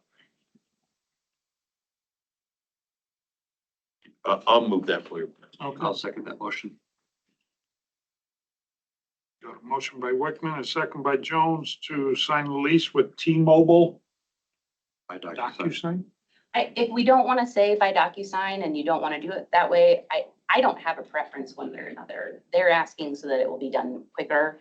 Then we won't have to, overnight the documents. Okay. If that's a sticking point, again, the board does not have to agree to that. They can, you all can sign it, hard copy, if that would make everybody more comfortable. That's not. You know, Kristen, I don't care. I just want to make sure that the chairman can legally do that. I believe he can on this lease. If for some reason he cannot, and I discover that between now and when it is signed, I will not allow him to sign it via DocuSign. Okay, But you also had a clause in there that they wanted that the authorize the board chairman to sign contingent upon T-Mobile's. Approval of the changes in the contract. So I would say contingent on T-Mobile signing the document, because they will sign it when they've approved everything. They'll sign first. Yes. motion by Wickman, second by Jones to sign lease with T-Mobile. All in favor signify by saying aye. Aye. Aye. Those opposed? Motion carried. Next up, Maria C., Administrator, Public Health, and Matt Wyatt, Director, Planning and Development. Discussion and/or decision to review and approve the Community Health Opioid Strategist job description. Strategist, I'm sorry. You're close. Well, that did never cut it in school. So back in December 16th, we came in with a proposed budget, and in that proposed budget, this position was included in there. So today, we're not here to ask for any further funding requests or anything like that. The funds were already allocated for it. It's just about getting the job description approved so that we can get the position up and posted for July this year. And we do have some really high hopes for the position. I think that they've done a good job capturing all that in the job description. Let Maria speak to you on the job description, if you like. So Siouxland District Health Department has a position very similar to this. We modeled our job description after theirs. It's over their division that works with their community health, and that's the way this is structured, to work over our community health division and with our community opioid action plan and the community health improvement plans, aligning our strategies, making sure that we're working with the community partners and all of our results are coming back. And if we need to realign our strategies, that we have Cool. the right person in place to help us make any changes we need. They'll also work with grant funding to help us for sustainability. We're still taping. I think so. No, Yeah, we're still. you got shut off. Did Just you? my computer did. Oh. Well, evidently we must have had our generator kicked in or something. Is your computer off, Jeanette? We had a blink. So Matt, or I'm sorry, Maria. This is is this a 5-year position? This position is funded through the opioid settlement dollars, Right? and we put it in the pro forma to show how that funding would be utilized. 10 years. Was that to say that after 3 to 5 years, you go back and we pull the plan back up, everybody's looking back through, are we meeting these points that we're needing to meet, or do we need to make adjustments in it? Could the position be adjusted at that some point in time in there? Potentially. And we can always go back and adjust I think something like that. wherever the data takes us with it. What's the pay range for the new position? 525. What's that tell you, Keith? It's 525. So 3206 is a 525, step one. 101. 591.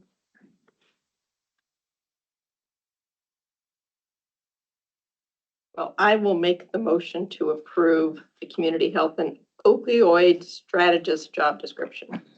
I'll say, First of all, is that in line with industry standards, the pay range? Yes, it's designed to be in line with the other positions that are supervising in our department. Obviously, there's some pretty high qualifications that go along with this position, right? Yeah. I don't want to get caught off guard. His master, we have masters as preferred. Thank you. Yeah, I'll second the motion. I think Jeff already did. Sorry. Hartlich got me.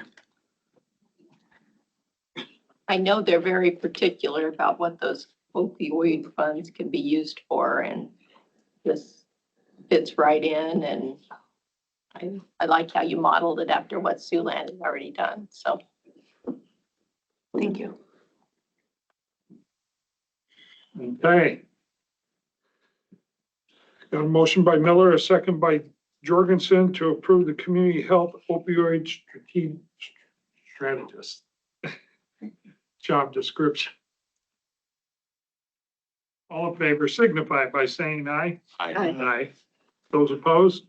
Motion carried. Thank you. Thank you. Thank you all. Next up, Andy Wicks, engineer, discussion and decision regarding office manager payroll status. Hello, Andy. Long time no see. Yeah, Happy Yeah, I birthday. got that. Okay, you got touch. Yeah, this is, it's your birthday. I know. well, I was gonna Should've brought call in and donuts. then Adam signed me up for resolutions. Yeah. We're meeting on my birthday too. It must be Yeah, true. what's up with that? So I'm gonna read a couple things and then we can open it up for discussion, but just, yeah, kind of set the stage for where I'm coming at this from. So between May and September of last year, the top 4 secondary roads employees either retired, left, or were removed. And a void was left for the rest of the managers. And so they stepped up to keep the department moving. Then in late September, the office manager who we're talking about was elevated to out of class pay. So September, I think, 25th last year. And they were moved to the highest class of employee in secondary roads, which was 218-1. It's circled in the handout. This was done prior to either me or the current HR director being hired. So we inherited that. I started in October and spent the first 2 months reviewing the staff of secondary roads as well as the budget needs of the department. So in January, I proposed a reorganization of my department and worked that into the secondary roads budget for fiscal year 27.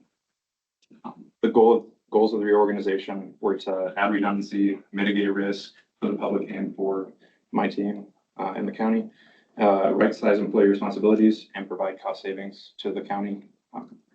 During the month of January, we discussed my proposed changes. Then on January 19th, I provided study materials showing I plan to move the office manager to scale 216, step 7, which is also circled on the handout. And then at the on January 27th at the Board of Supervisors meeting, during the other business section, there was a motion and a second to approve job descriptions for the office manager as well as several other positions. So this approved office manager position, and again, that was January 27th. So this approved office manager position was at scale 216, and I should have brought forth the payroll status change that following week, back in February 3rd. However, I intended to hire a rock foreman, as well as construction foreman, and an administrative assistant to help mitigate or disseminate those responsibilities of the office manager. And obviously, we hired the office administrative assistant in April, and then we hired the foreman in June 8th. So that's the reason I didn't bring it sooner.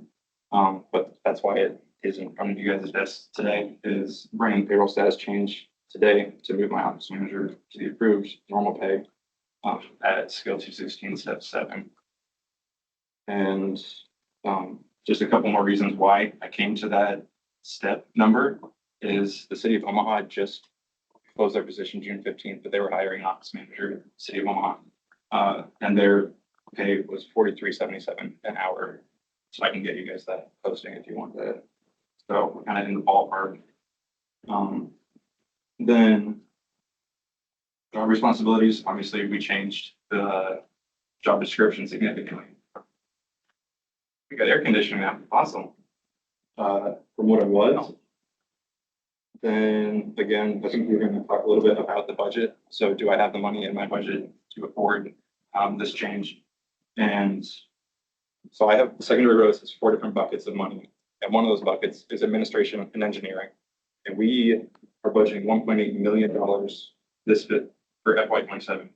And this past year, we spent 1.4. So I've already built in this change in office manager pay to FY budget.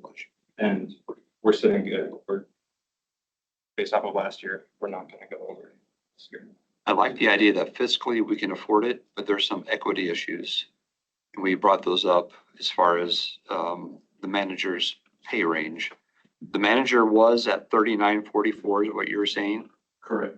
and now that person's at 45.92. Starting tomorrow, yeah. No. So, The 45.92 is what she's been working out of class. correct. So now Andy's proposing that we change it. Right, but for several months, that person's been working at 45.92.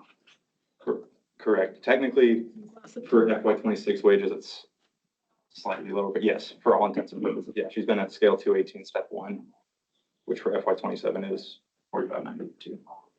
And that person knows that they're falling backwards as of July 1st. So, Well, out of class pay, you always fall backwards. Yeah, when it's you're not- temporary. Right, yeah. So, no, I think her wage, I think the wage that was being paid was like $38 or something like that. This was 38.29. And then, when the position was vacated, she took over some of those duties and got that out of class pay. And that was before the administrative assistant was hired. Yes. So now we have an administrative assistant who's helping the office manager, correct, in theory, taking some of that person's task. correct. In addition to the rock foreman, who is now taking over oversight for the technicians. Mechanics, technicians, yeah. The supervision and, the supervision that this position previously had responsibilities for. And also that, the drug and alcohol testing left that position as well. Right, safety. And, I don't know, what else you have? Well, I got some more. If I'm we, sorry, Keith. no, not a problem. If we go with your proposal, that person will actually make more than the position that you compared to Omaha, Nebraska, correct? Correct, Because that was 43.77. correct. And again, as we know, because we went through this with our sheriff's deputies, Omaha's 7 times bigger than Council Bluffs.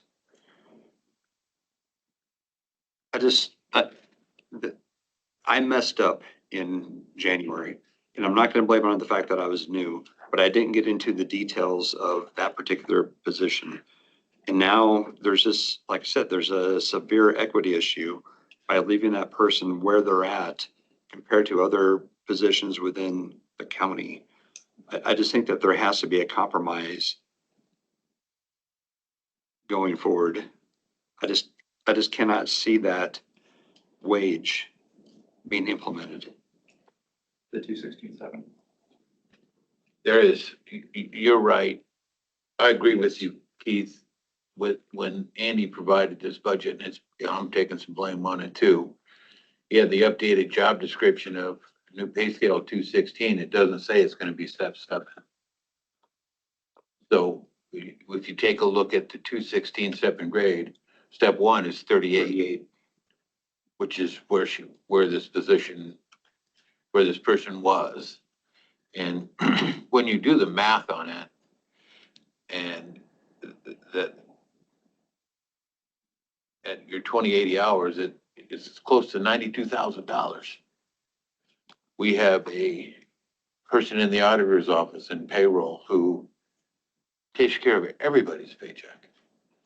She also is required to calculate a person's insurance costs for benefits every year for everyone that's in that program.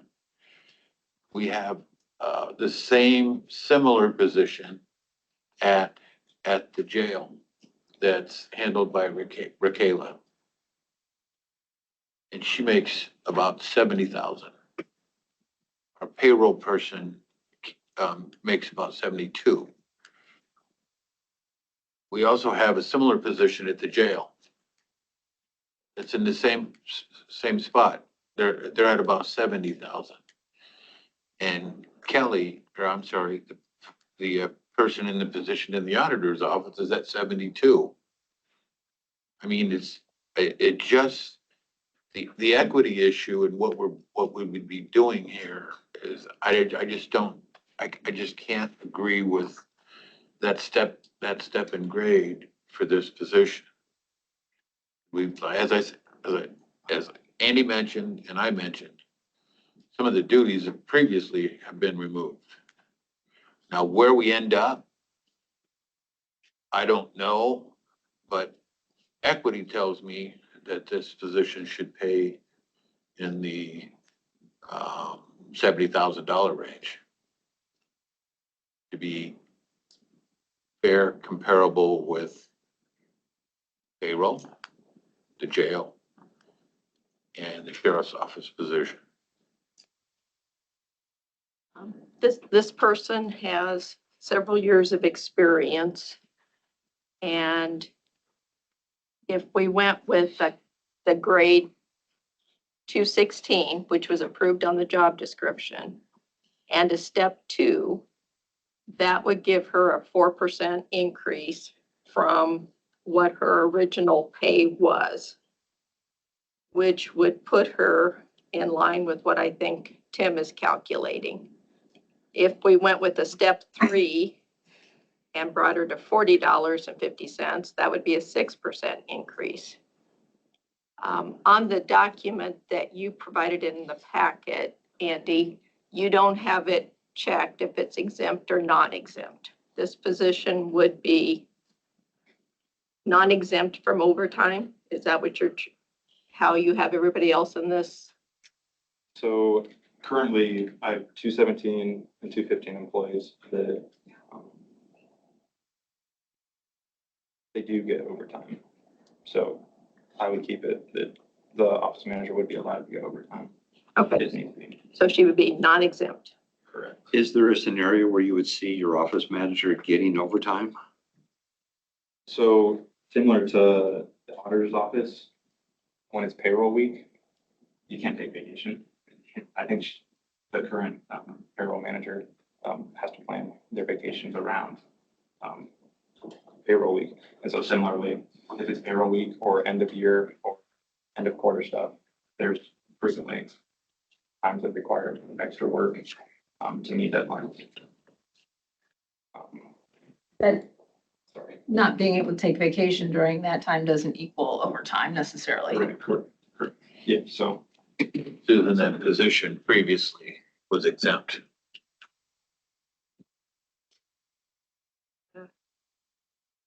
Pardon me? This position was just created in That's new, January. it's a new position. Okay, let me say that differently.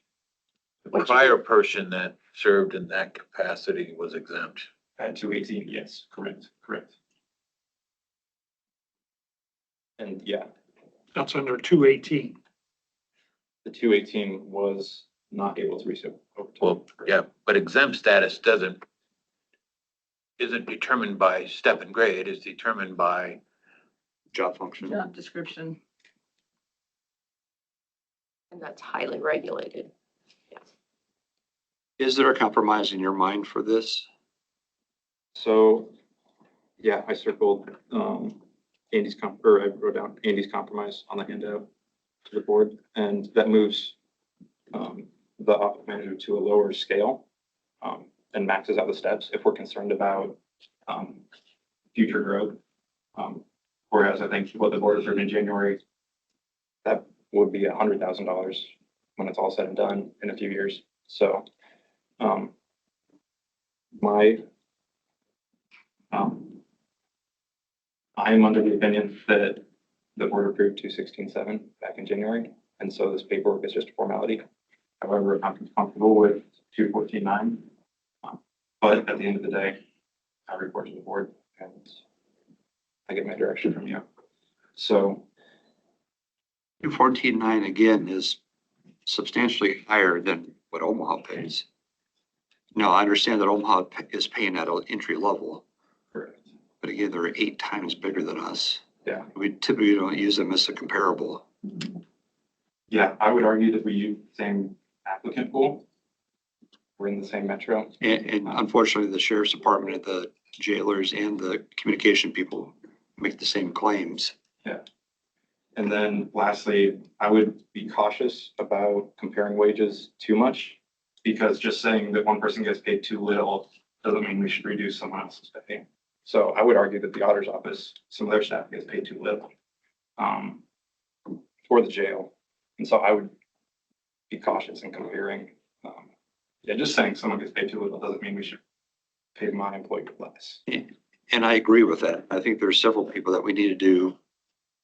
We need to look at our pay scales. There's no doubt. But for this person, and again, I'm using the position, not the person, but for this person to make $92,000 a year with the possibility of overtime seems out of whack. Is that higher than any department heads? Well, Do you know? Yes. I was told not to bring that up, but yes, it's higher than 2 department heads who have their own budgets, their own employees. And it's dangerous to compare, but unfortunately, that's all we can do as humans. And I just cannot approve that. Keith, would you consider grade 216, step 2 wage? That's my motion. That would be $80,000. Which is what she's making, what the office manager would be making. Pardon me? That is what the office manager would be making, that 211, step 9. Well, like Susan said, that would be a 3% raise. If we went to step 3, that'd be a 6% raise. Right. And she's got longevity on top.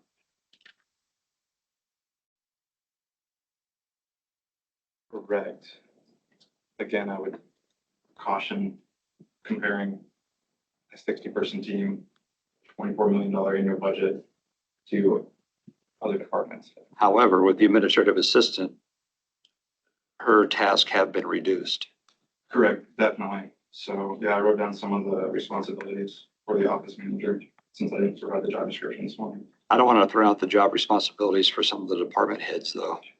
You know, Yeah. if we're going to do a comparison, then I can make a defense for them as well. Yeah. So Even with that, Susan, let's just say that step 2 equals out to 80,000 82. or 82. That's $10,000 more than payroll. $12,000 more than Michaela and, I shouldn't say it that way, the jail person and the sheriff's person. I mean, I don't know if Brian was here when we did the wage review. Were you here for that? I got there right after it was all Okay. Then, done. I mean, I could pull that out, and provide that information to you. There were a number of positions in the county that were, should have been redlined and never were. I don't know. It's a difficult thing, and I agree with Keith. I can't go there with that. Susan, what was your compromise again? I'm sorry. Grade 216, step 2. Which would be a 4% increase from what her old wage was. Which one are you looking at? This is 27, this is Okay. 26. So, I'm looking at the 26. And I did talk offline with some other people, department heads, and they recommended 216 too. So that way I didn't, because that does not require board approval. I can put them in step 2. And so But you're saying 216, step 9 though, correct? steps, 216 step 7 is where I'm at, but I'm okay to come down to 214.9 as a way to cap them from future growth. Because if we put them at 216.7, they can continue to grow. I don't know what department head you spoke to, but when you hire someone, you can hire them at step 2. If you go above that, it requires board approval. Correct. That's on the hiring process, not on Okay, this is, continuing wages. okay. So I mean, anything like that still requires a payroll status change form, which requires approval of this board. Thank you. And then one more minor note. We talked about an employee at the auditor's office. They have room to grow. Their job isn't capped at that $70,000. So.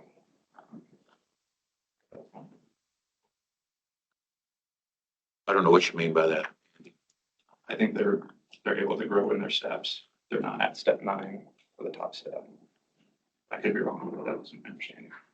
Well, if you're talking about the payroll person, she starts out the same way every other employee in this county does. Either it's step 1 or step 2. Mhm. Your years of service take you to the end of the step and grade. And my employee does have 15 years of service. So that's why I'm, again, arguing for the step 7. 10 years of experience in this role. 15 okay, years what's of- the board want to do here? I've got a motion on the table. For The job has been, 216, yes, step 2. the job description was approved with a grade 216. So we need to fit her in here where it's appropriate. And step 2, in my opinion, solves all of the problems. That's the 3952. Yeah. Seven- Well, it'll be 71 as. 3971, Thursday. looking at.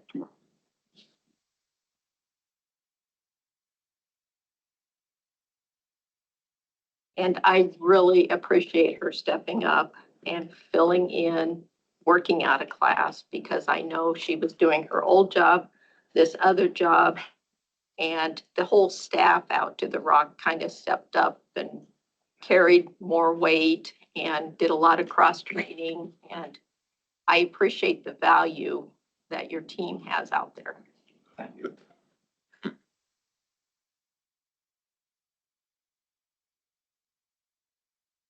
Sounds like my motion dies for lack of a second. Waiting, you were still talking. Is there a second? It's a tough call.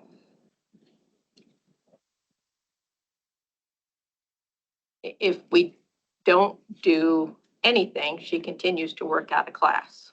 So we need to make action today of some sort.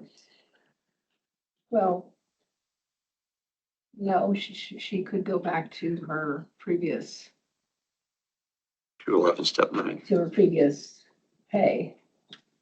But that previous pay was for a different job description, that we've hired somebody else who's doing that job. Yeah. Well, I'll second that to continue the discussion.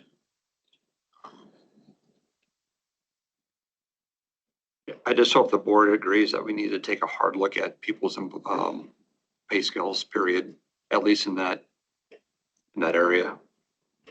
And I don't want to give names, but again, it's the people at the jail and then our own payroll department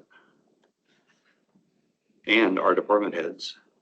Well, and we've talked about our payroll system needing some overhaul and some work, because it does bring back to additional oversight that's needed by the office managers to make sure that our payroll is calculating correctly. So hopefully there'll be some technology updates that will eliminate some of these responsibilities. We got a motion or second right now, is that right? Correct, for discussion. And we will be at 216, step 2, 3971, almost 72. Could be a lot of hurt feelings all the way around on this. Yeah, I think there's some heartburn with it being reviewed in January, and obviously I could have made it more explicit, but I fully take the blame on this. Andy, if, and certainly I just want to bring this up for discussion. In that budget projection that you provided us, it said step 216. It didn't say step 7. correct. It just said, Okay, so you know, when you say it was approved in January, the grade was approved in January, not the step. correct. The dollar change I showed was $2,037.51, which again, I should have shown my work. I should have shared the Excel document instead of just sending you the final screenshot of the Excel document. But yeah. We could have had that discussion then. Had this discussion then. So the math worked out that 218.1 minus 216.7 is $2,037. And again, I brought this to the board under the assumption that we were all on the same page, that it was 216.7. So again, I could have spelled it out 216.7. The math shows that's what it is. But yeah, at the end of the day, I report to you guys and I respect your decision. You understand our position, of course, right? Yeah, Given the other absolutely. employees that are comparing themselves to this position. Yeah, absolutely. Yeah, and each one of these different departments has unique Absolutely. roles that do responsibilities outside of what my office manager does. So, And they're all important and they all do a great job. But again, it's an equity issue. and again, we don't want to pay people I know. too little. Yeah, just because we're paying someone too little doesn't mean we need to pay Other other people people less. in line. You're right.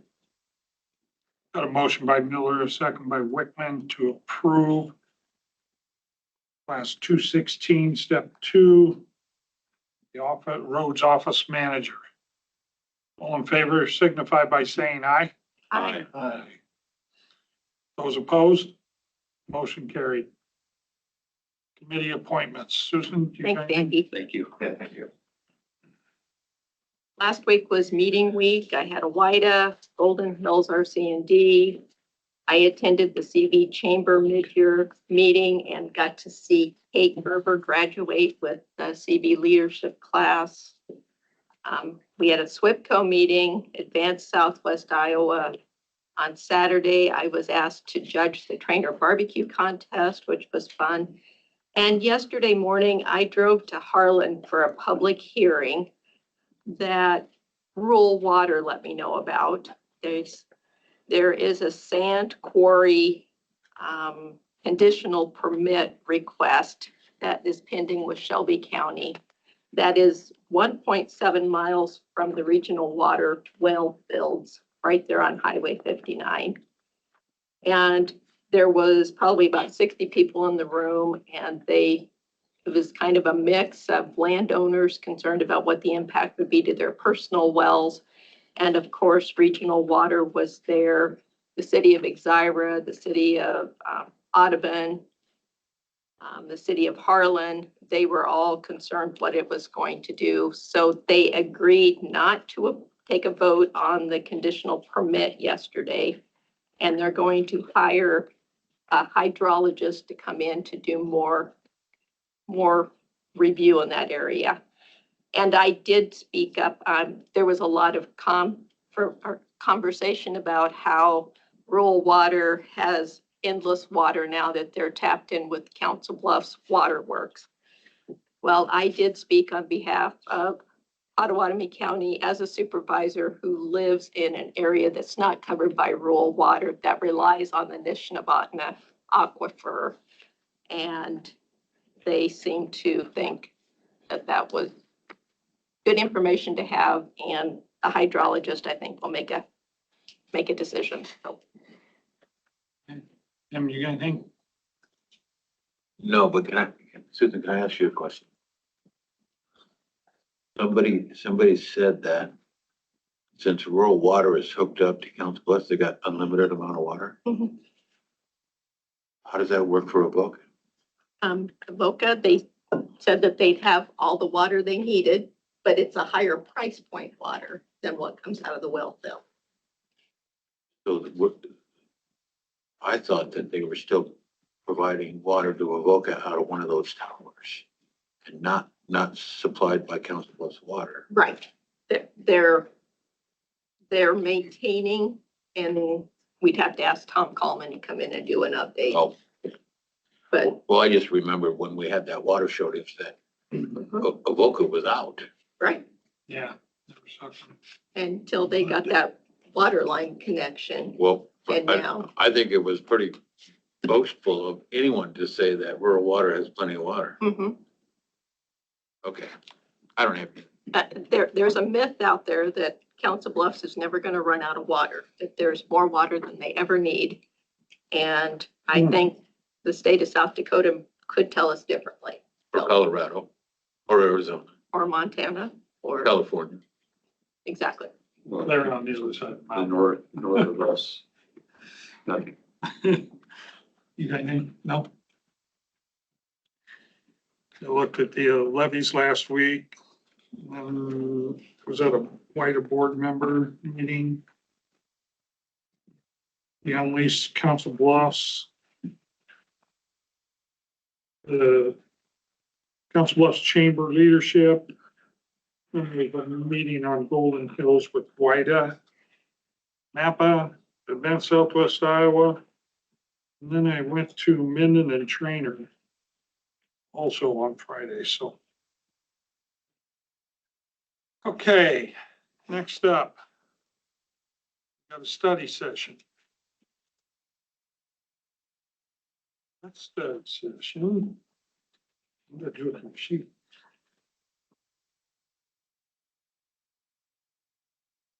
David. Dave? Good morning or good afternoon. I wanted to talk to you guys about the technology Yep. crunch that we're experiencing. Am I up, right? Yeah, you got it. All right. Yeah. I'm good. How are you? Thanks, Dave.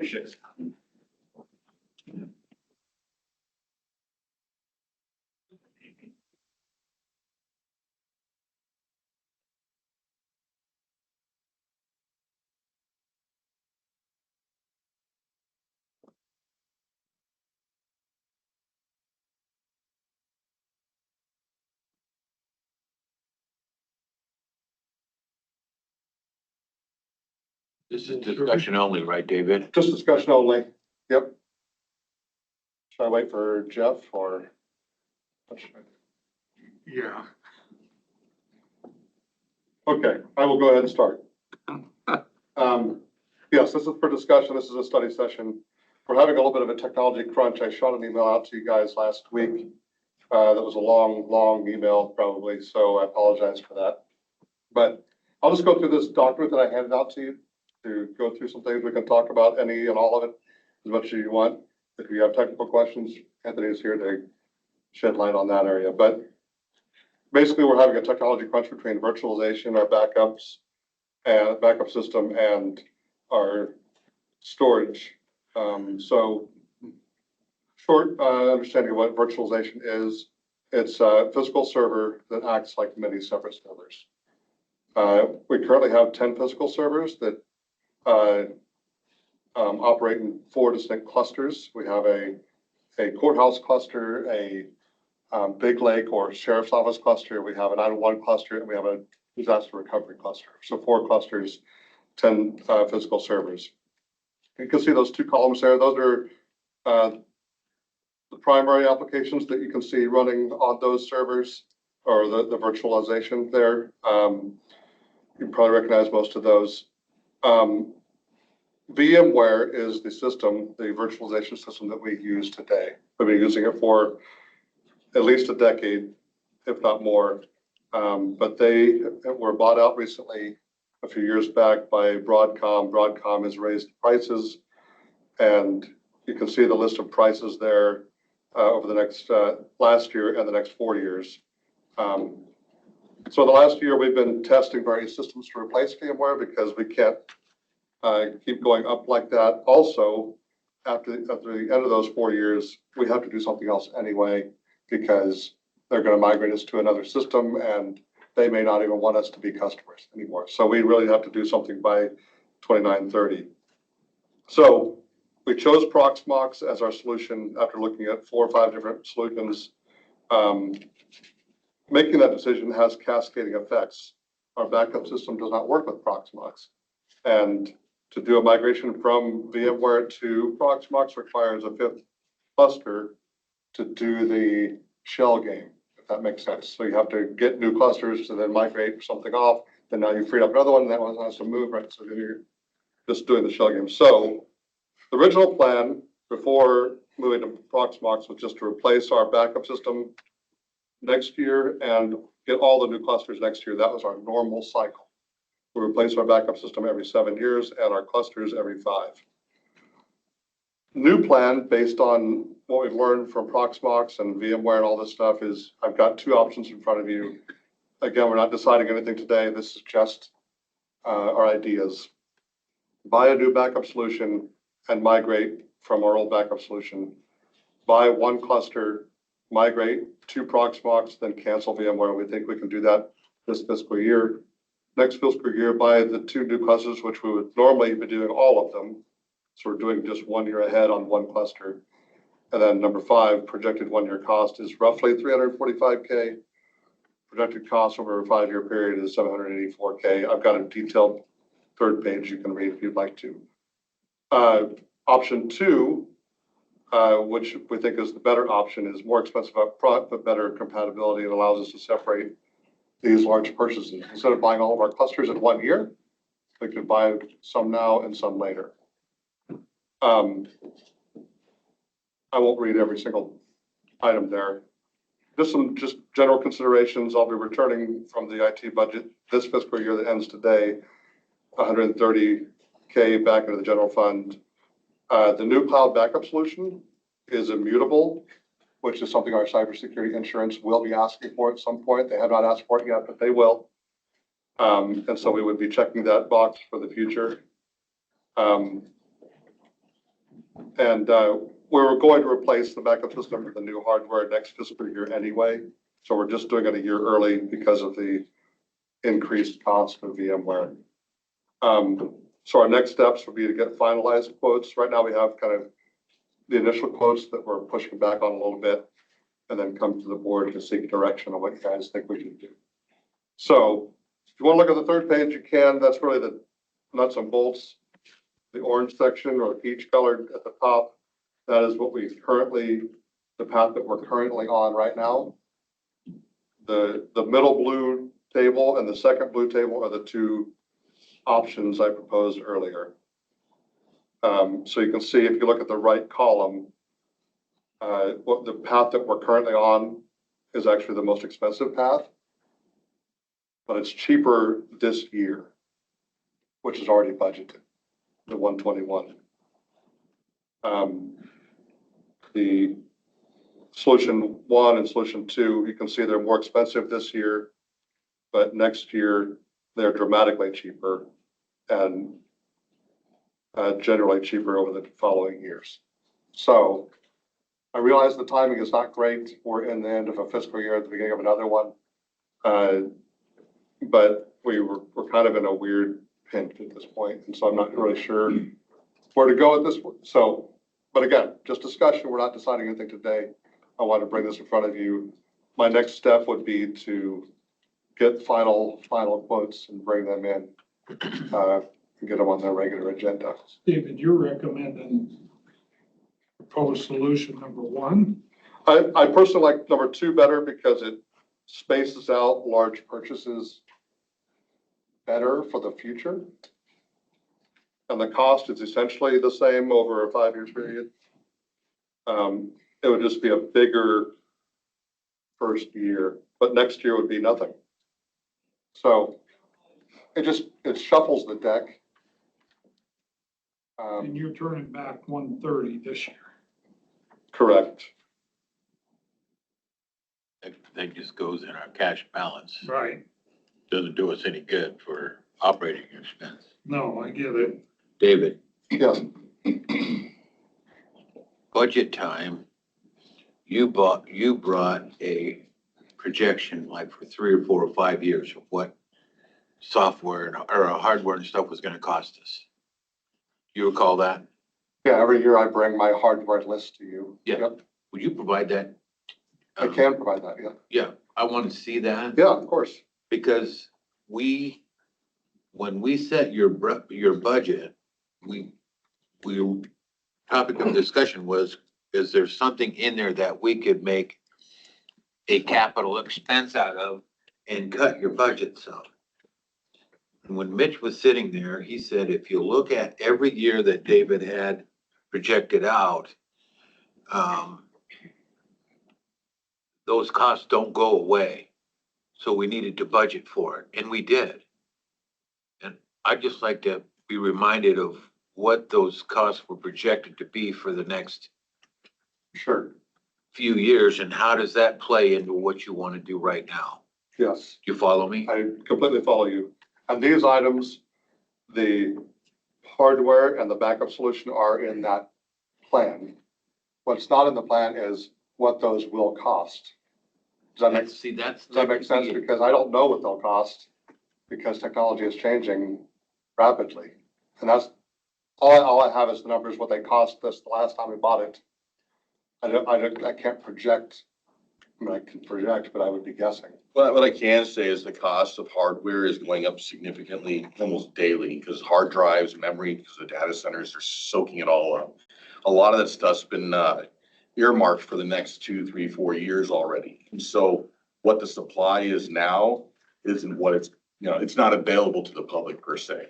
So recently we had to get some storage stuff. We're able to buy some hard drives that were branded by a certain company in order to get those. But if we wanted to go on market right now and just buy the servers, the price today is not the price tomorrow. We've had vendors tell us right now that we get you a quote, but between the time you say okay and tomorrow and we approve it, we have to go back and actually make sure we can still sell it to you at that price. So numbers are really hard to get right now because they keep jacking prices up and the supply and demand is dwindling. I don't know what's going to happen in the future, but if you look at what the legislature did, they said counties, we're going to allow you to grow 2%. Mm-hmm. So you may end up having to change your whole plan. We might not be able to afford any of this. Yeah, and when we were looking at the different solutions, last thing I want to do is spend money when it comes to this. A lot of the other solutions wanted $1.5, $1.7 million to swap this out. We've gone to like Proxmox is essentially free. We can buy licensing for it, and we're trying to use what we currently have on hand. But that's why we got to get another cluster so we can get things off. And we don't have the space to pull a cluster out and rebuild it. The backup solution, I think that was up anyway. Was it the next year? Was that what it was? Yeah, next year we had to replace our backup. Yeah, and Dell's already said that's end of life, so we have to move out of that. Broadcom, I was able to negotiate the good pricing here. They wanted to charge us $130,000 a year and move us off into their new solution, which would have been $150,000 to $180,000 a year. So this 5-year where we're in increments, we're able to buy ourselves time to move out of their environment. And they did give us the option that as soon as we're ready and we cancel and walk away, they'll refund any amount that we haven't spent for the year. So they'll give us, if we do it in the first month, we get a good chunk of that money back into the general fund. So we get that money back. David, do you have any of this plugged into your budget? I don't have the backup solution or the host purchases. There are some potential money savings in this new fiscal year already. The UKG project isn't starting tomorrow. We're starting it, maybe in October. I don't know, I'm guessing. But each month that we don't do the UKG project saves us 10 or 12,000 because that's what the monthly fee for that would be.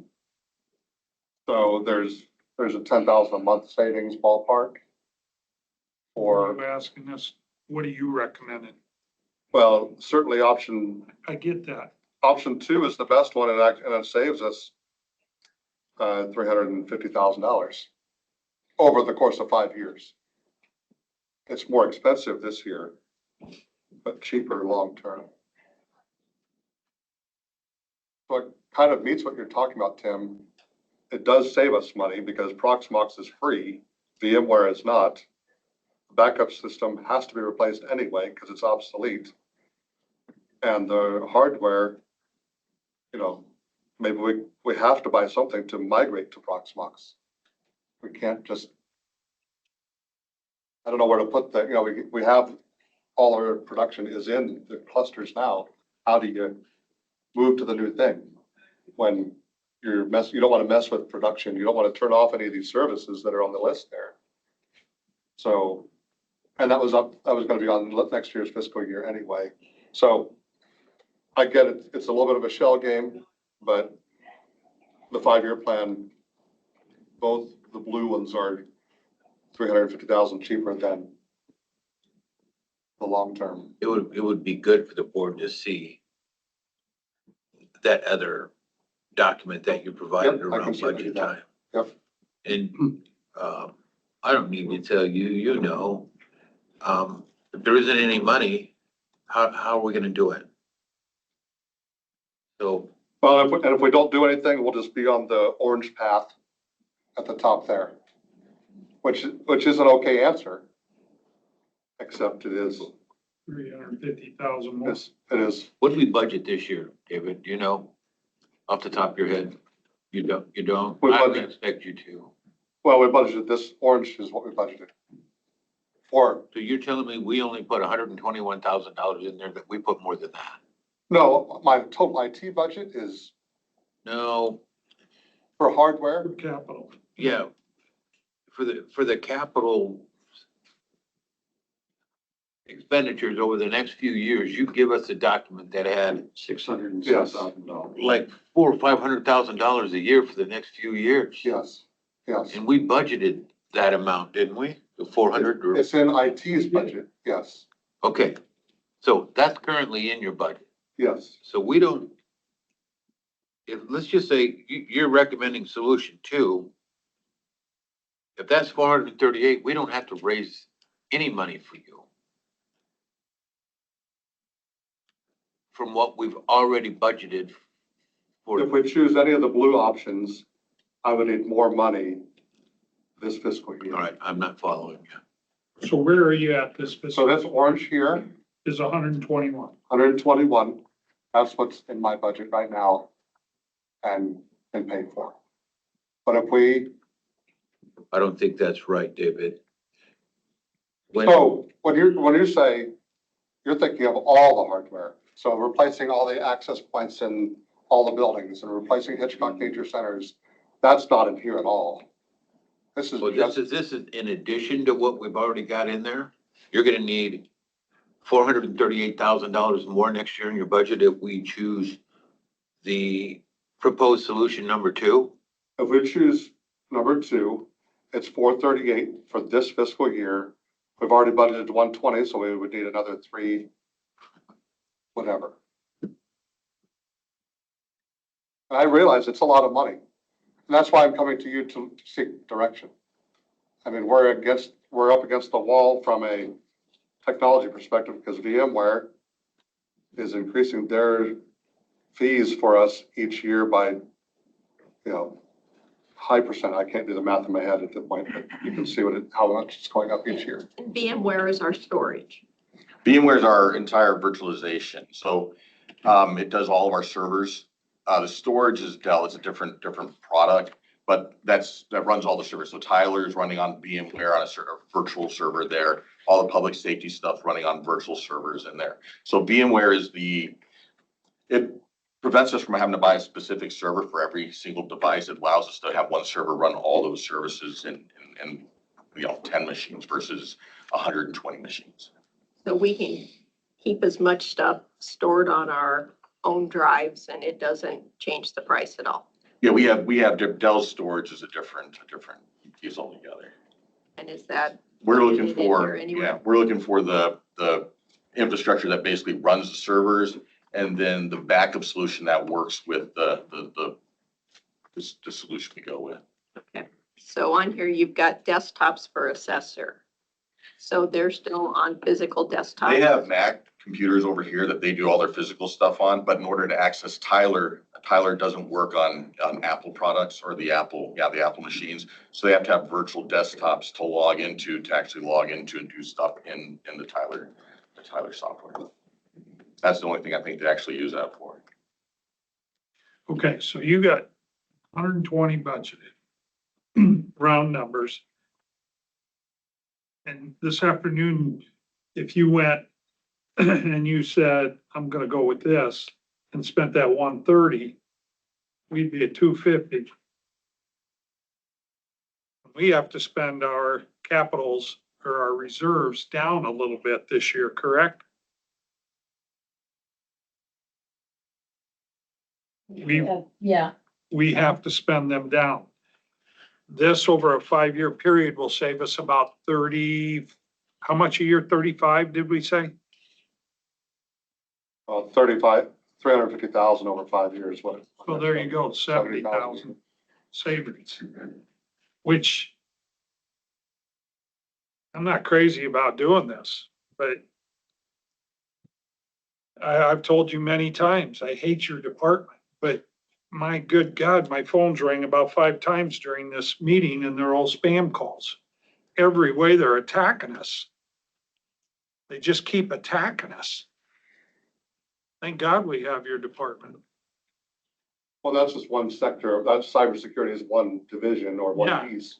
But I mean, This is the main. right, and I get that. Yeah, I'm just saying, that's the part that you don't like. I don't like that getting attacked. No one likes it. And no. But I see us as saving, that much a year over a 5-year period. We have to look at that. We're looking at this 2% increase. And if we got to spend down some money, you got 120. This afternoon, you made a call and said, I spent my 130 on this. Then that's a big difference. Since this is a study session, I'm just gonna throw out a crazy idea. What if we partnered with some of the other counties? Could we provide services to Mills County because they're probably going through the exact same thing and they've got even less money to spend? What would that look like if we offered to do this sort of IT service for a third party? So, we could offer those services and we'd have to figure out what we would charge. By the way, certainly would have to increase these numbers to cover their area, right? So Right. it's Economy of it's a scale. size, right? And so I don't know what size they would need, but could we manage some services for them? We could. We'd have to, I don't know if we can charge a profit. I don't know. Do we charge just what it costs them? Or do we charge our hourly rates? I don't know how the math works as far as we provide services to another county. Can we profit off of that?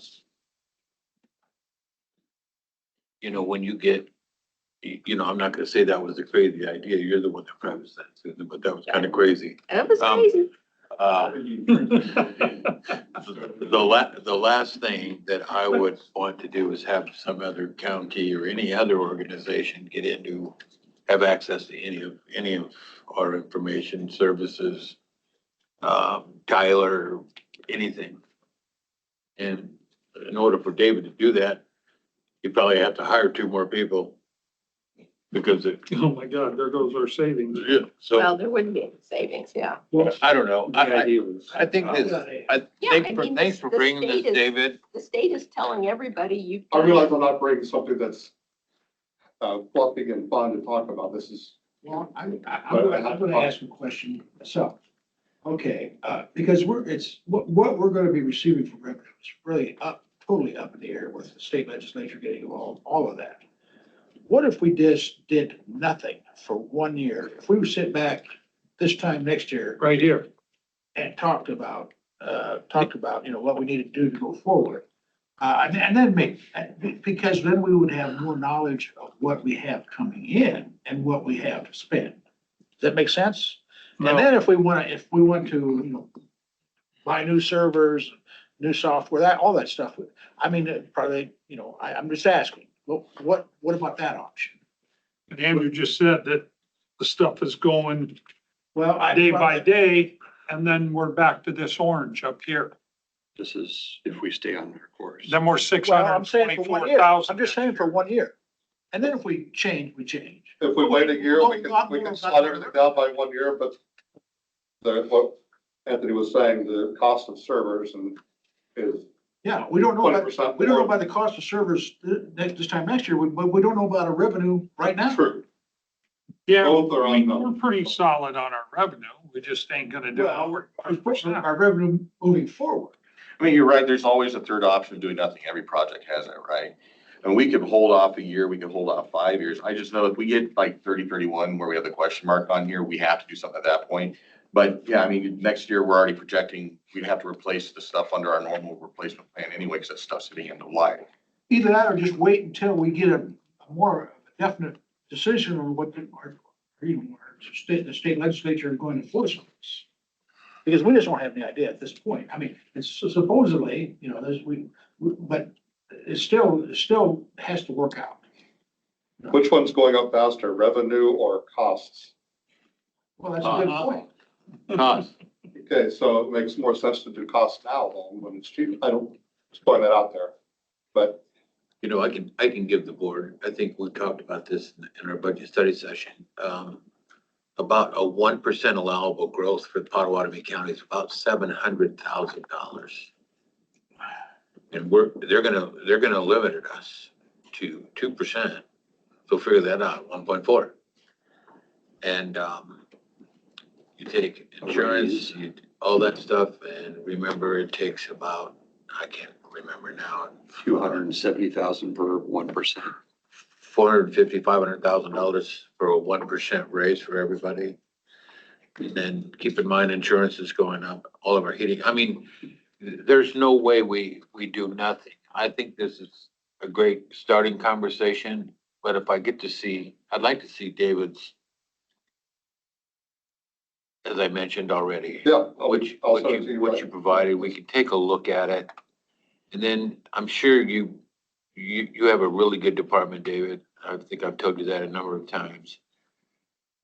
You guys, I would ask for you to really start thinking more heavily on how can we keep improving our systems and try to save money at the same time.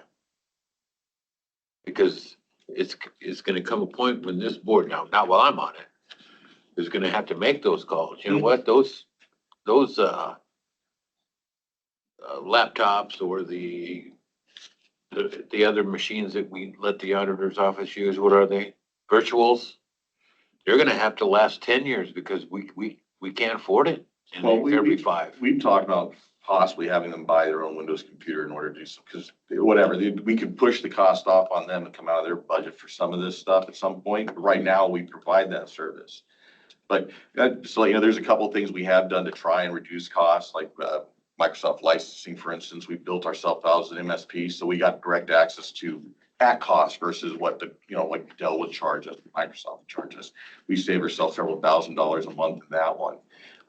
Same thing with certain like eFax services. We build our own stuff here in order to do it, so we don't have to pay 10 to 15 cents per page for faxing. So you're right, Mr. Wickman, keeping our costs down and looking for solutions is one of our biggest goals. We hate spending money if we don't have to spend that money. And then your idea about regionalization per se, when it comes to offering some of the services, we've talked, and Mr. Dewey and I have talked to a couple other counties about different things we could do. There's not a whole lot of taste with some of them because everybody wants to be autonomous. But then there's other counties that just don't want to be involved in anything at all, and you don't really get to have discussions. We can put those feelers back out there. And now that the state's gone and made some changes on how they're doing their infrastructure and support, there's a lot of talk about different ways to see how can we support this stuff, or the fear of what may be coming down. Jeff was saying, what other legislation may be coming down in the next year, 2 years when it comes to technology, specifically because you guys can't grow past 2%. So there's a lot of discussion about what are the technology needs going to be, or how can we meet those as things become more subscription based. There's always more cost. The equipment costs more. Vendors want to charge you more to use their stuff, and everything's being, digitized or webified, and even the legislation is saying you must use this service, but they don't provide for a way to pay for it. So, like I said, we can put some feelers out there to see what the taste is or what other people are looking to do. We kind of know what some are doing, but yeah, we can keep looking at the ways to keep costs down. I mean, it's not just gonna be your department, it's gonna be every department in the county. And, if you take a look at those virtual pieces of equipment that you provide the assessor, what is there, 20 of them? And what do they cost? $2,000 a piece? I don't think they cost $2,000 a piece. You're talking about the virtual machines are, I think they only have 4 or 5 of them. Yeah, and when it comes down, Not everyone uses it. the only thing that costs on that, and there is whatever licensing we have to do for Microsoft on those machines. Because they don't subscribe to our email services, so there's no licensing cost there. And they don't subscribe to our Office products or anything along those lines. So they're basically just paying for access to a Windows machine. So it's whatever the Windows licensing cost is on that point. We're using available space on our virtual environment that we have right now. So their impact is minimal, but it is something that they need at this point. Well, I've had a discussion with the assessor on ways that make sure that we're getting paid back for the services we provide. And something that small, I know he's his cash balance, which is, I don't know, close to 2 million. We collect interest on it and he doesn't get it. So if we're getting a 5% return and 2 million is his, what's that tell you?